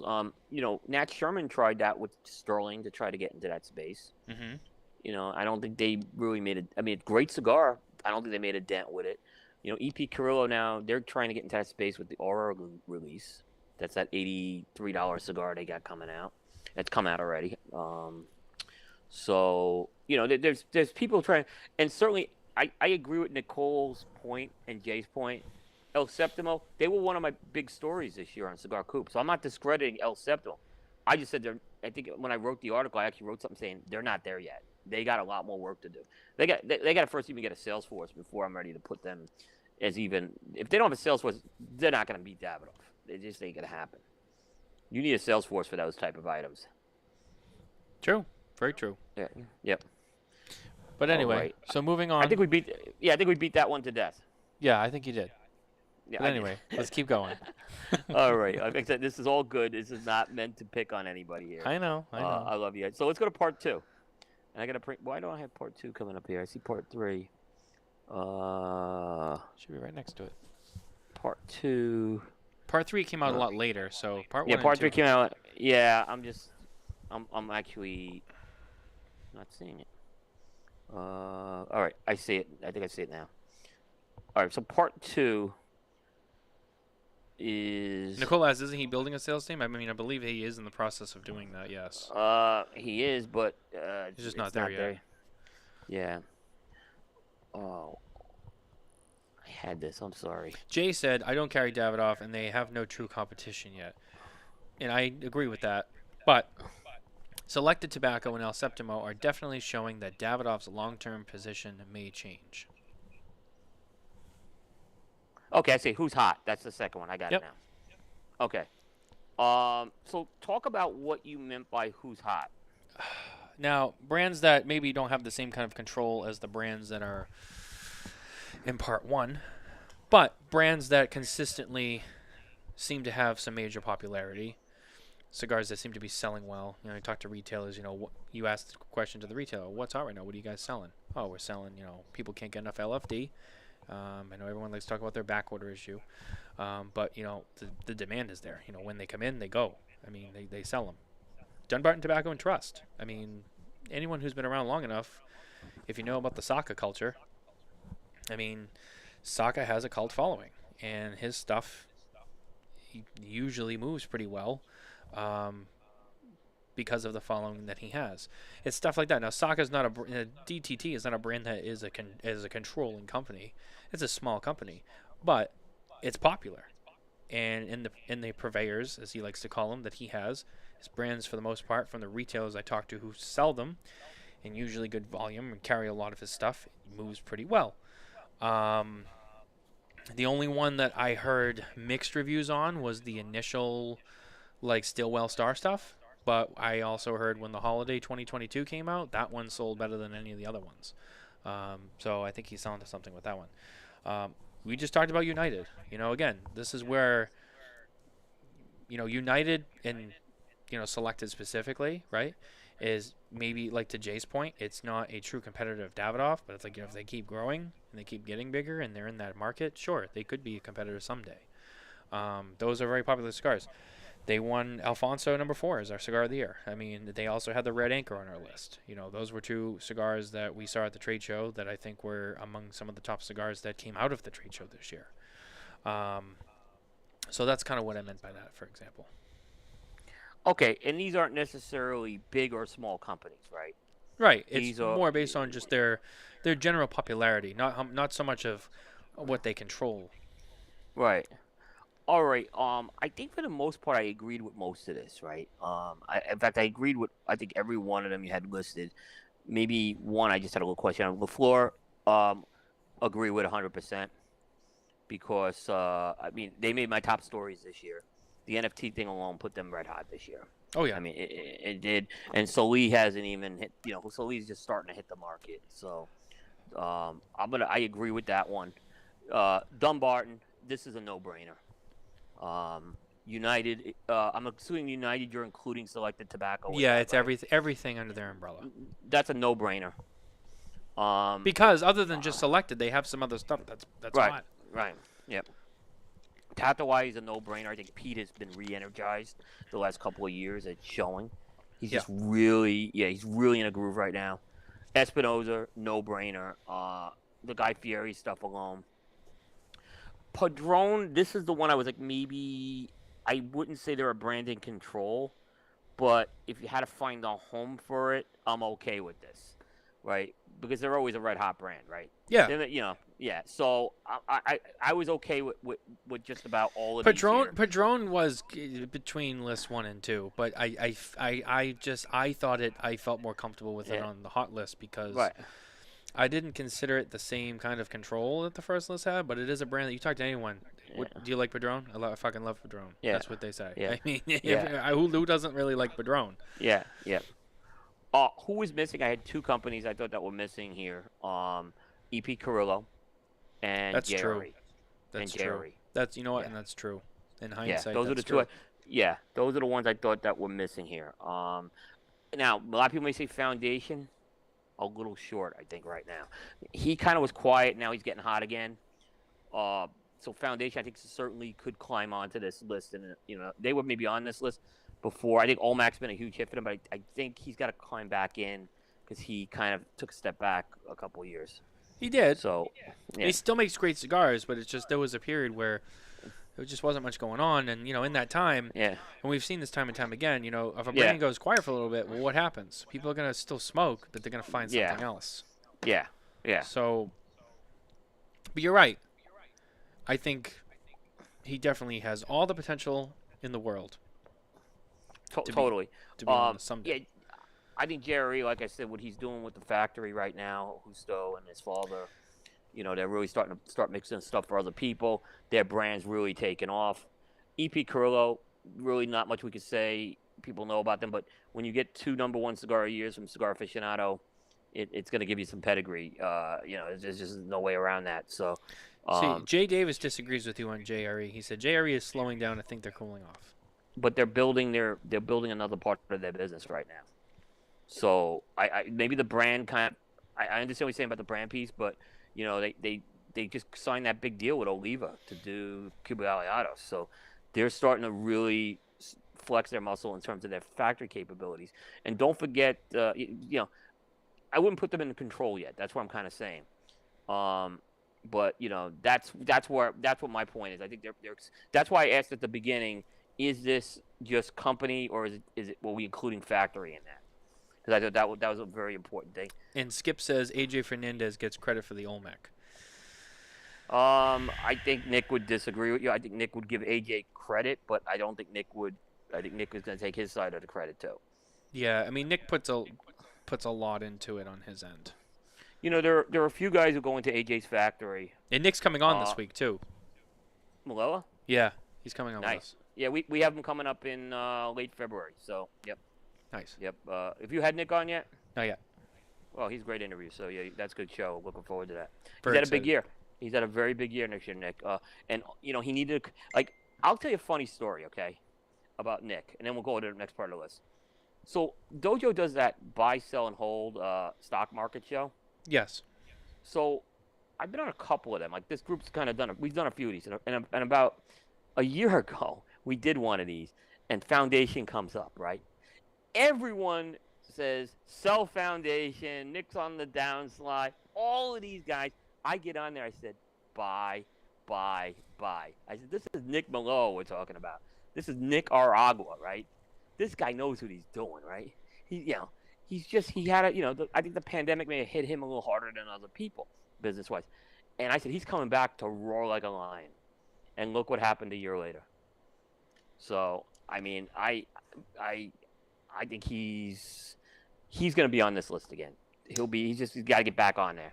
He had 2 quiet years. So, you got to get Yeah. The last one I'll put on here, and maybe you could say this is let's hold this last one for the third group. I'll hold this last company because I think it's more of a third group one that I think about. Okay. I don't want to say they're hot, but I think they're on the rise, and we'll get to that one. So the go- third one's the most controversial one we're going to get to. Oh God, here we go. That's the one that's the most controversial. No, this is good, man. In terms of what you disagree with. Of course, I disagree with Oh, it. I Jesus disagree with Christ. almost everything on the third one. Okay, go ahead. All right. But look, again, this is all in, hey, let's have some cool discussion, and this is not pick on you guys. So if it's sounding like that, shut me up, okay? All right. So this is the last part, who to watch. And tell me what you mean by who to watch. Well, I mean, I think it's pretty self-explanatory. I mean, it's Okay, in a, terms of companies on the rise. yeah, I mean, companies on the what do you- rise, companies that are not in the first two categories, but Okay. they've been doing some good things. So, like for example, Foundation is a good example, right? Because Foundation, while Nick got a little quiet the last couple of years, he's starting to kind of come back out and do some things, and he had a great year this year. And if he continues to do that, then yeah, he's working his way back up the list. So, someone like that is like a strong example of someone to watch. Okay. You almost needed a fourth category, and I don't know what this fourth category is, and maybe that's where I'm going to have some of the problems with this list. So, I feel and like that- you that's might gonna- also be looking at it too much from your own perspective. all right. Well, okay. So let's go through this one. Let's start with. I'm going to read them off, and then we'll go through them. You had J.C. Newman, Foundation, McAuliffe, All Saints, El Septimo, Crowned Heads, Luciano, Room 101, Dissident. Well, I know Alright. you disagree with the Dissident. Not necessarily. Okay. So Okay. I'll kind of get to where I'm going with that one. All right. Let's start with J.C. Newman. This one, no way. This is the biggest miss here. Okay. Why do you say that? Matt, they have the second biggest factory in Nicaragua. They sell the shit out of Quorum. They're close to a power player here. They're a staple. They're a staple. This is one I would. How are they all of a sudden red hot? That's what I'm missing here. Wait, say that again. Sorry. All right. Are you they talking have- about? they Are have- you wait? Are you talking about it in terms of quorum, their bundles, or are you talking about it with Quorum that is- and all of their other stuff like Diamond Crown and? Yeah, all right. So let's go. JC, they have the second biggest factory in Nicaragua. Fuente's making a lot of this stuff. All right. They have Quorum, which is a monster selling brand for them, no matter how you cut it, right? They have Diamond Crown. They've been a staple. Diamond Crown Lounges have been a staple for over a decade here. They've had lines like Julius Caesar. True. If you're looking at, hey, they're hot because they're doing the stuff they're doing in I owe you a Ybor Coke, City. by the way. I owe you a Coke. Huh? If you know what What that I d- means. Okay. Remember earlier when you said if you jinx me, I'll kill you? Okay. I gotcha. You're dead. All right. So J.C. Newman I just disagree with this one 100%. I think they're closer to a power player, if anything. So True. I I guess can I see in just terms didn't of establishment. I mean, you mentioned stuff like Bricktoberfest, which is a very small release line. Angel Cuesta, that's not gonna make or break them. The revamping of Black Diamond and El Patan, I think, is a sign that they're already strong and they're capable of doing that. So they did it with Pearl de Mar. I don't know. I didn't see them as a rising player. They have been a power player for a while. I think for that one, it was. While I agree with you on their power capabilities, I think the consensus because I was the only one that put this list together, so I think that the feeling with them was as important as that is, they haven't really.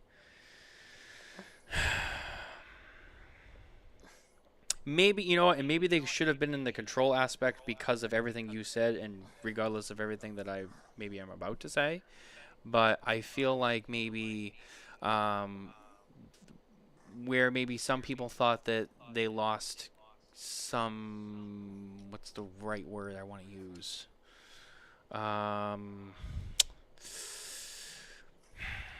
Keep Just- going. I'm just putting some power on, but I'm not have that. No, it's fine. Maybe Okay. I think some people thought that while they're strong as a company, they've seemed to be, like they sell corn bundles, they sell Diamond Crown and stuff that sells, and that's true. But outside of that, they've just been kind of quiet, and I feel like the focus has been elsewhere. Okay. And I think we're starting to see them kind of focus more on the cigars again. In terms of just trying to innovate and do some new things. But again, you make some good points. I see where you're coming from in terms of their capability. And Okay. maybe they should have, and you know what? I feel like I know what you mean by there should have been a fourth part to this. And I'm starting to understand what you're talking about because I feel like there could have been a different way to address J.C. Newman. maybe this wasn't the exact place to address them, because you make some good points, but I feel like there's other points that I think. I see the points you guys are making though, and I think the problem is this is what I'll say. The problem is they're not moves that they're trying. If anything, JC Newman's trying to be more boutique-y. Yeah. Okay, that's kind of where, and I'm not sure that that necessarily is. The stuff they're doing, Angel Quester, it's gonna be a small release. American's not a big production release, right? Bricktoberfest, right? So I think they're doing these like boutique type of projects right now, which is, I think that's what they're doing. But the stuff you say, okay, they weren't like flash. Quorum's not something they need to be flashy on is the issue, right? Because Quorum is just a monster brand for them.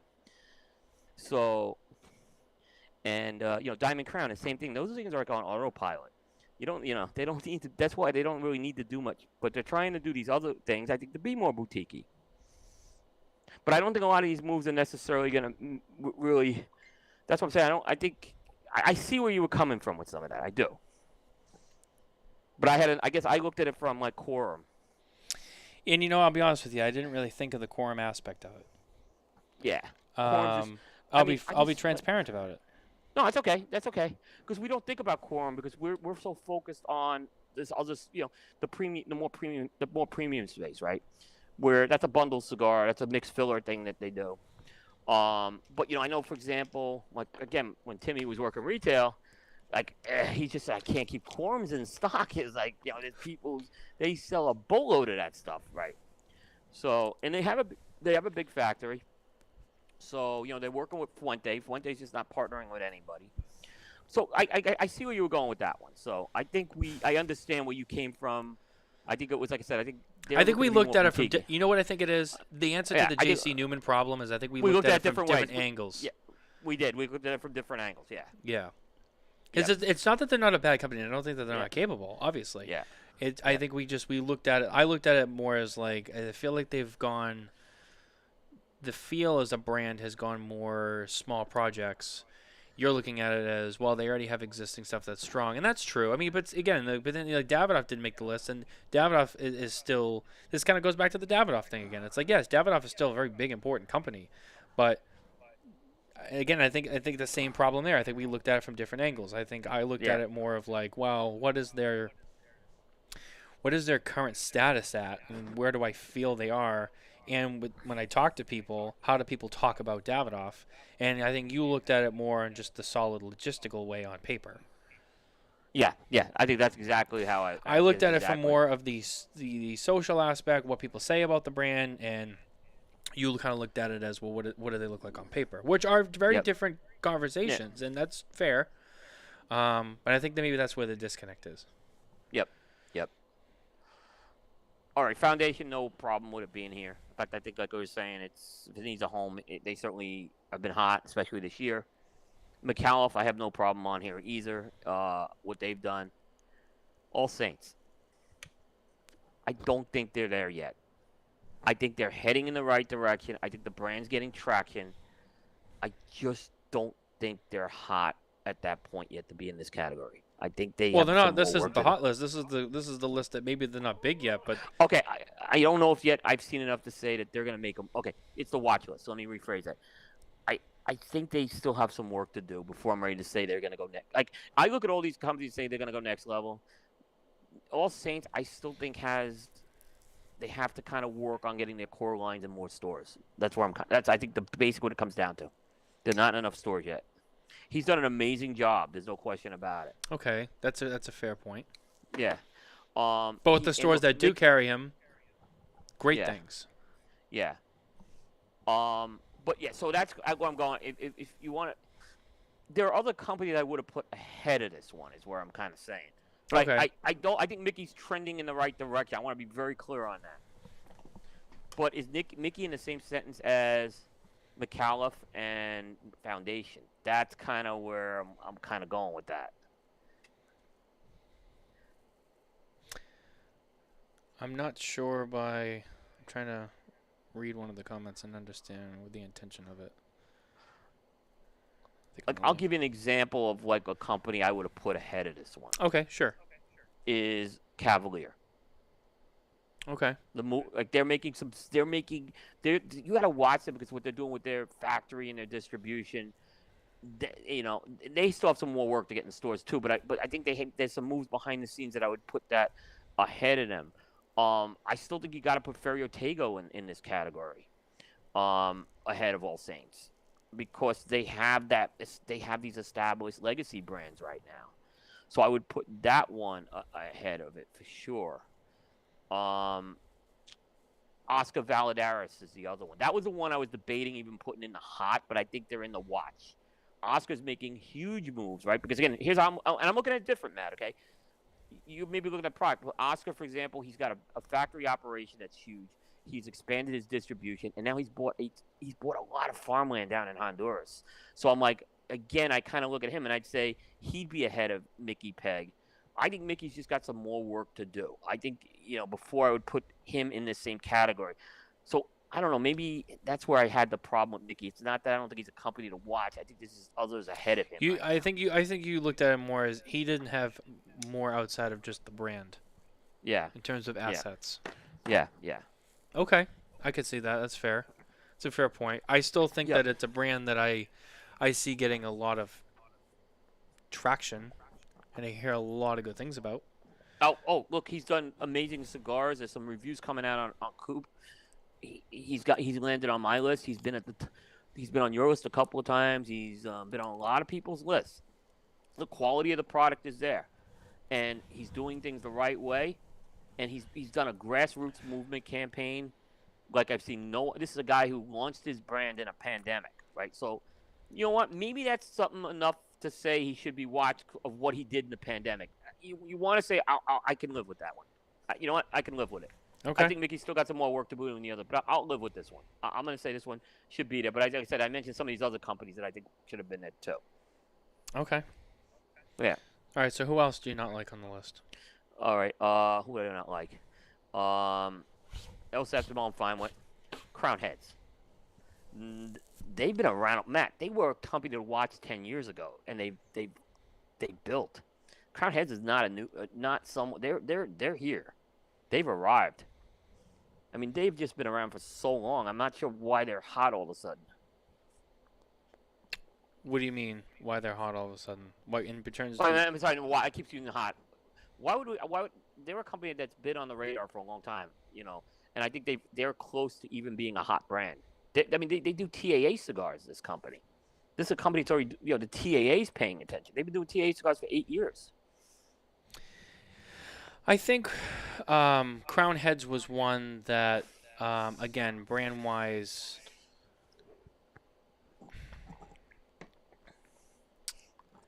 that was a brand that they have been around a while. I'll give you that. And they've been doing a lot of different things. But for me, I'm big on Crown Heads, personally. I'll just say it. I mean, I try not to have too much personal influence, try to show some bias. But at the end of the day, we're still people, and there's still brands we like. Crown Heads was probably one of my favorite brands out of the last 2 years. I think the reason why... And we actually talked about this. We talked about this before. When it came down to... Well, I think part of it was the whole thing that happened between them and Luciano. I think when they were together, there was a little bit of a different dynamic. And then when at the time the list was made, I think that the reason they kind of came down was, I think there was some questions. That's what his fourth category again. I think this. And I think you're right. And I think with this list, I think there should have been a fourth category of something different for some of these names.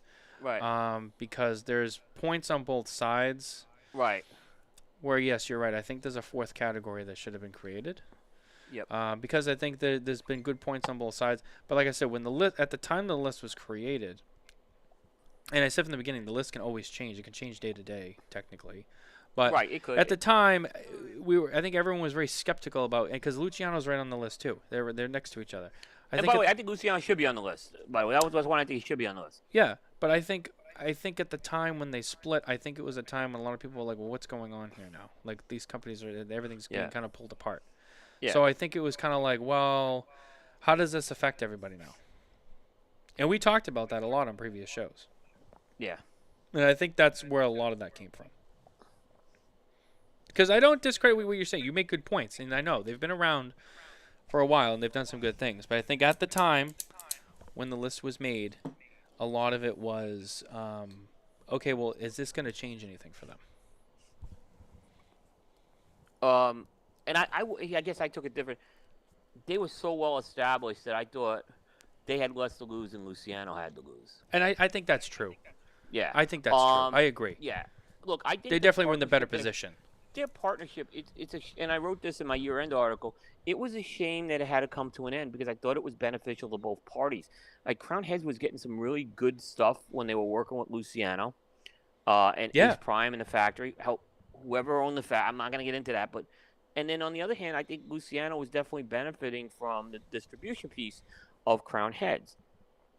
Now, I think Luciano certainly belongs on this list. And there's been a lot said about Luciano, and there's good and bad. And, but the one thing I'll say positive on Luciano is, and I spent time with him, this guy, I do know he knows tobacco. I don't think he has to prove himself as a cigar maker to me. I really don't. I mean, he knows tobacco, and there's some great blends that have been coming out. I think this, before all the drama happened, the two stars of the trade show were Mas Ignius and Maria Lucia. We were all talking about those as the best cigars coming out of the show. Like, everyone was talking about these cigars, and those cigars are landing on lists right now. So Luciano, look, he's definitely a company to watch because the capabilities are there. Let's see what he does with the new distribution, is what I would say. Yeah, and I think that had that not happened with those two, I think that as one, it would have been the hot list.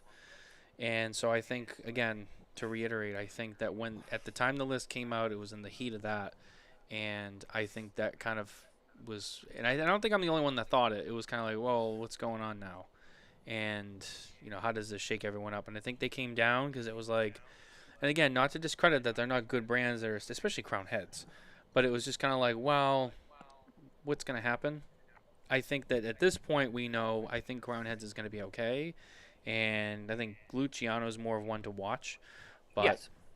I think, in my defense, that's where I think that came from. Okay, I mean, no, and maybe that was a knee jerk, and you know what? Maybe that was a knee jerk reaction. But at the time, look, I'm just gonna say it was an ugly divorce. Yeah, but you've been to their booths, Crown Heads, the last 2 years. Yes, it's mayhem. It's mayhem at that booth, is what I'm. That's why I was kind of going with that. That's all I'm just saying. They're more than watch. They're hot. I mean, I could have argued. The problem is, I don't think I could have put them in the hot category, right? Because of what you just said. Right, I think there's something, right now that there's some questions right now, obviously that they got to get answered. And I think they will get them answered, but I couldn't put them in the second category for that reason. Because I remember at the time when that happened, even you were saying like, I don't know what's going to happen here, because there's a couple of elements that could change, and there's some questions unanswered, and I think that's where they got bumped down to who to watch, because it's like, well, let's watch and see what happens now. Yeah, I mean, they got to answer questions on Mil Diaz and Juarez, which they're two of their monster brands right now. They got to figure out what's going to happen to those brands, and are they going to move them? Are they going to replace them with other things? They got some questions they have to answer with that, in my opinion. Yeah, I mean, and I think it mostly comes down to that. It's those things that okay, but today, I think those questions still, like those questions are there, but I think there's a better feeling of it. Yeah. Now, I would have put Osgoner as a company to watch just because of who is behind that company. Listing them separately, yeah. Listing them separately. I lumped them in with Crown Heads. Okay. Yep. But maybe going separately, sure. Yeah. Yeah. I mean, just because of the man behind that company, he is an incredible guy. So I mean, that alone that's a company to watch. And then I'll save the other company to the end that I had on it. The only other caveat I'd add to the Crown Heads thing was everywhere else in the country, I know it's probably different, but I guess like a little small piece of it is in my backyard, Crown Heads doesn't really have a strong presence. So as much as I love them, when I get in the car and I go to shops, I don't see them. It's an interesting thing is. It's a weird dynamic. Some in multiple territory, states. There's, it's. I don't want to even go there, but there's retailers I think should have crown heads that don't have them. I And they agree. need to be in this. And that's a problem. Like Yes. it frustrates That's a- me that there's a lot that like Ben has you the can't same grab issue. them here. Ben, I don't know why Yeah. they should. Yeah, You're right. yeah. They should be in most of these shops.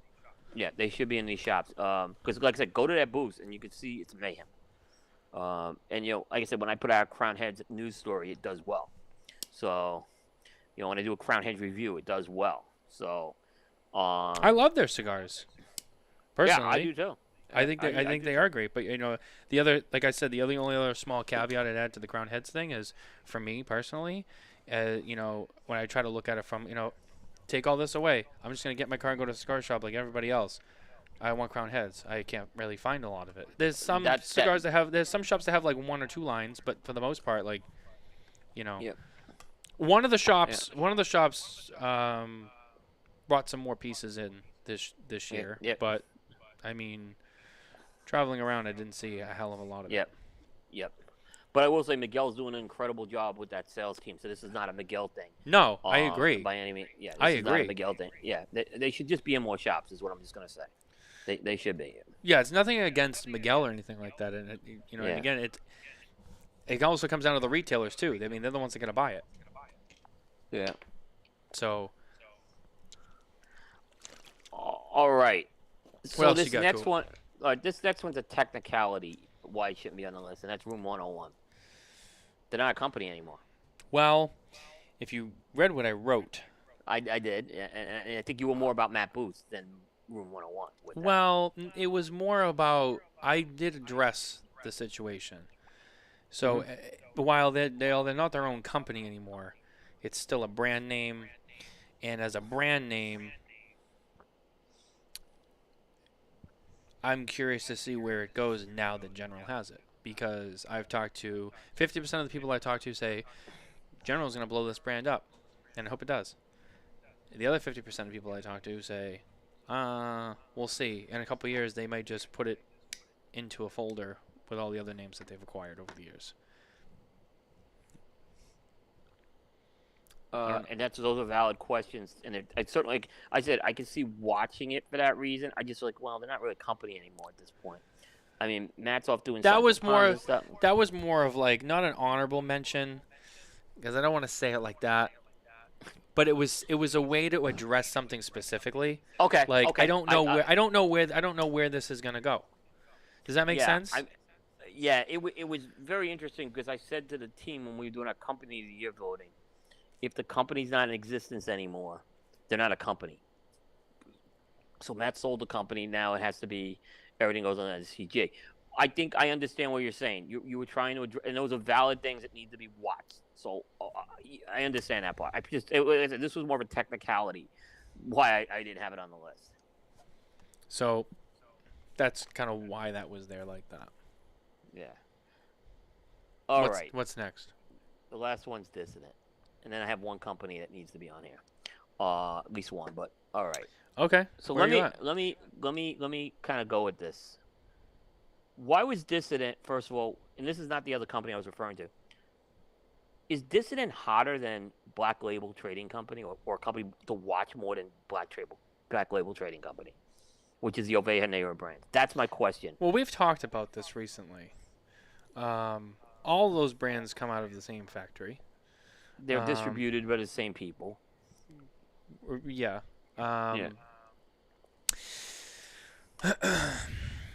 If I had to look at the 4 brands on the Oveja Negra, right, and rank them from top to bottom, I'd say Black Works is the hottest.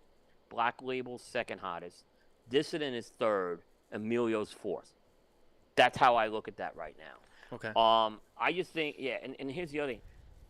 I think that Josh and Sin are wonderful people who are a breath of fresh air to this industry. I just didn't see them do anything this year and they really need to be working on their core lines, and they're not. It was a whiskey and a limited edition, and that wasn't enough to. I need to see them move those core lines. Is where I'm coming down with that.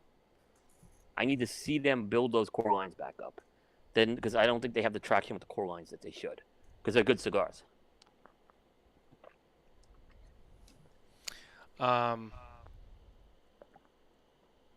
Sorry, I was reading something. Say that one more time. Oh yeah, so Okay. you felt like they needed to work on their core line more. I thought they needed to work on the core lines more. They have 5 core lines. Uh, Coming out with a whiskey, anyone can come out with an LE. I always say that. It's very easy to come out with an LE. It doesn't move the needle anywhere for me. Like I said, I think they're a breath of fresh air, but I need to see them before I'm ready to say, wow, Dissident's a brand under this Oveja portfolio that I want to watch.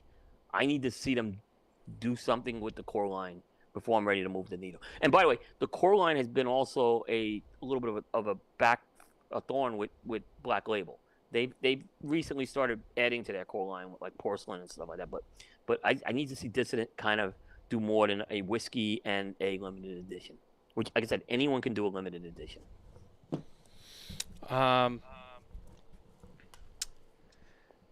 True. I mean, I think first of all, look, they've owned it for a year. I think that it's more than just. Yes, they came out with a limited. I liked the limited. A lot of people I know who had the limited liked it. I know that some people disagreed. I thought that they gave the brand more exposure than I've seen in the past.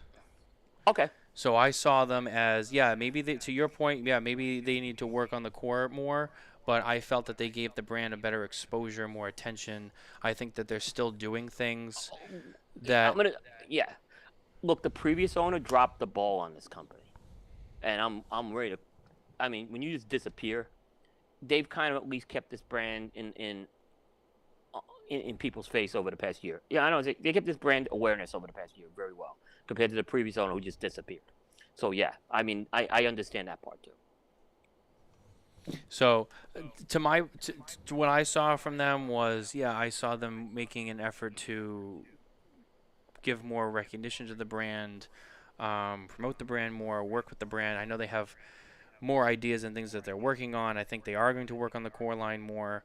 That's where I kind of disagree. I see where you're coming from, but I would say I still think that they're going to continue to work on those things. I think their first year they wanted to get some more relevance out of the brand, just get it out there, and then kind of go to work on the nitty-gritty parts of it as they just kind of get the ball rolling with it more. Understood. So for me, it was like I want to see what they do with it. Now again, this is not a one-time thing. I do this again in 6 months, they might not even be on any list. Because you know what? Okay, well you had your shot and you stuck with that, and they didn't do anything. And okay, well now you're just back to zero. So again, and the companies that didn't get mentioned, it's not necessarily because I didn't think they were great. It was I saw specific companies doing certain things that I was like, well, I want to see where this goes. Yep. Yeah. No, I agree. The other company I would have had on was Mirafell.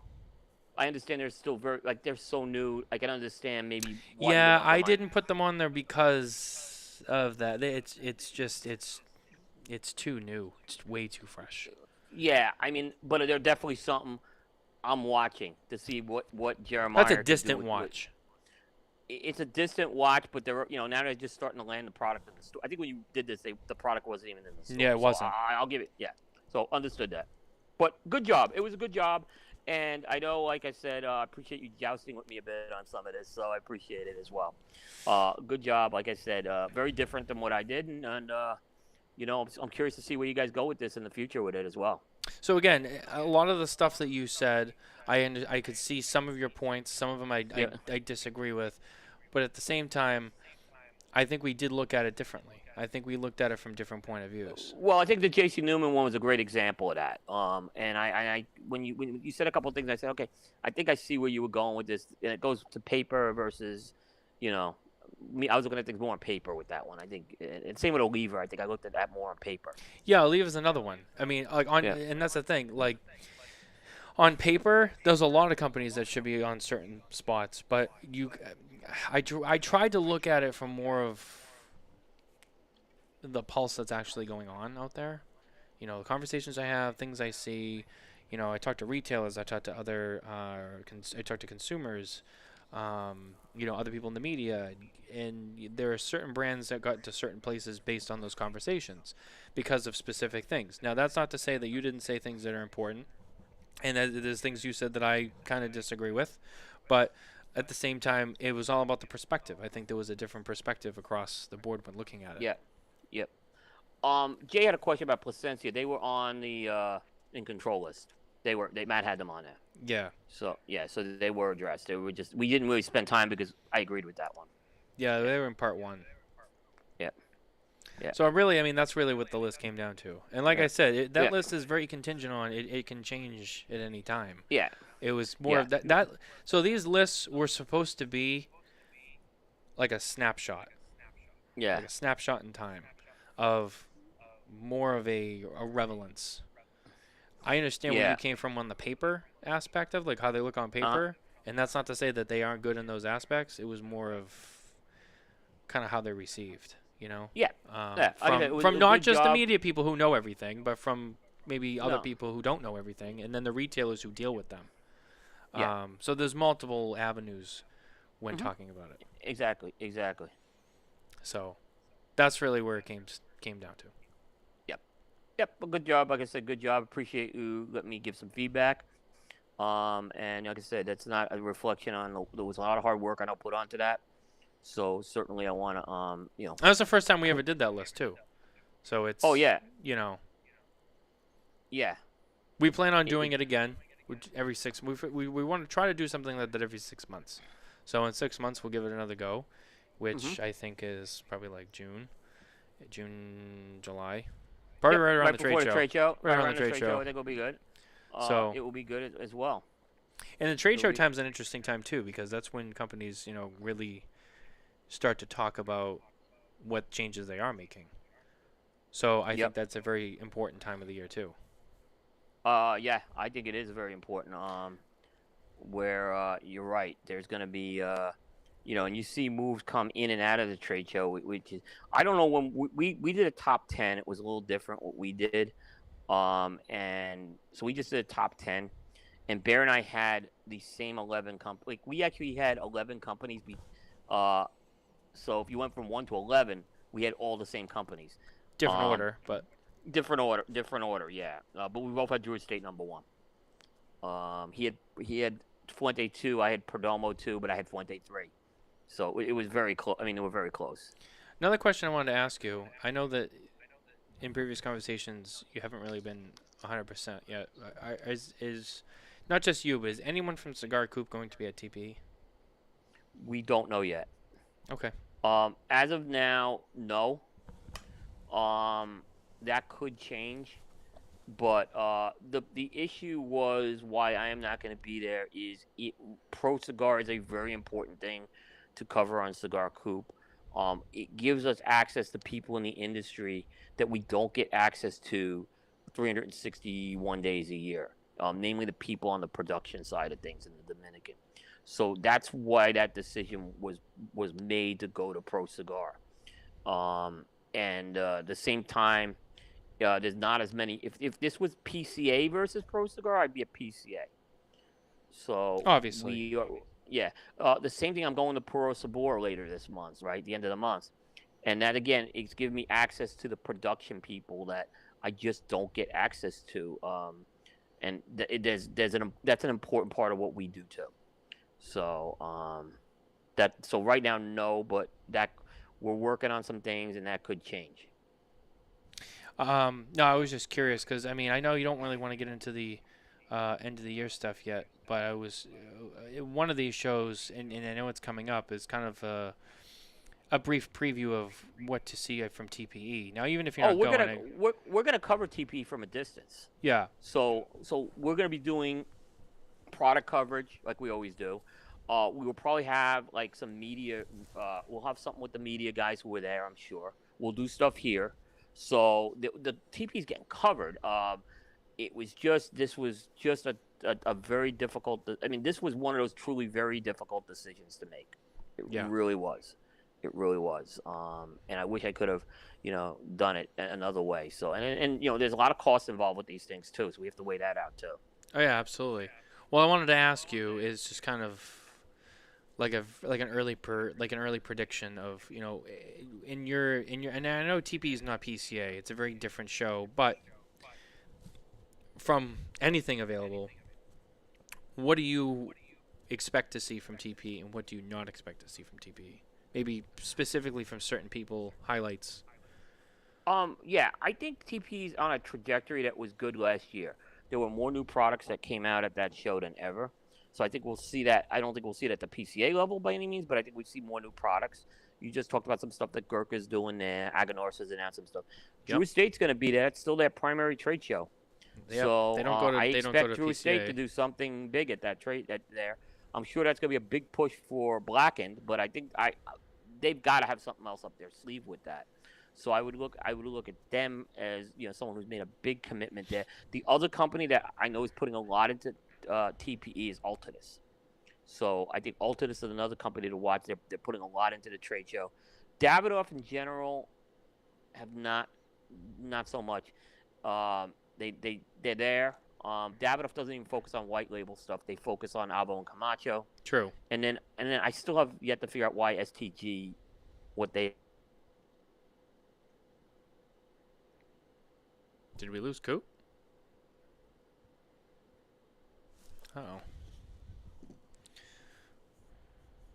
I don't know what happened, but we lost video and sound. Completely froze on me. Let me shoot him a text. And we lost his feed completely. Yep. He's just going to call back in. 1 second, guys. I'm sorry for this. It looks like Coop might have had something come up on his end. There he is. All right. You hear me? There you are. Okay, yeah, I don't know. I just froze, but I think I was talking about STG. I just don't know what their TPE strategy is at all. It perplexes me. So, I think you'll see, like I said, the boutique pavilion's a good thing. It's a good place for some of these smaller companies. Like usually that's the big hot yeah. spot. Yeah. Yeah. The big question I have is how is the premium cigar piece going to be affected by the expansion of the trade show? Is it going to become less important, stay as important, or not? That's what I'm kind of looking at with that as well. Yeah. I always look at TP as the smaller, obviously, like you said. Some brands do some interesting things. Some of them, it's more of a opportunity for a meetup with retailers or whatever. So it's definitely one that I look at and prepare for differently. You're right. We did mention Gurkha. Gurkha's releasing 2 new lines. Well, not lines, but more of they're going in there. New cigars. Yeah, I think that's a healthy. What they're bringing there is a healthy amount for that show, that audience. They're not putting an ultra premium thing out there for it. I think they're approaching TPE the right way. Yeah. I expect, like you mentioned, the boutique pavilion. That to me usually is the most exciting part because I feel like the smaller brands shine better at TPE versus the larger brands. And agree. I think last year we saw a lot of stuff in that one little area. But sometimes I see some companies and I'm like, I would be like, United came in there last year. And I wasn't there, but you were there. Yep. United came in with some good products. They came in with the Montosas and the Honor Landre stuff last year. So, I mean, that was a smart move how they approached it. And I think they had, at that point, they had already announced their firecrackers, too. Yeah, they had announced the fire. You're right. The firecrackers were announced just beforehand. So, I think they approached it very well. HVC usually brings a small release there. Aganorsa does a small release.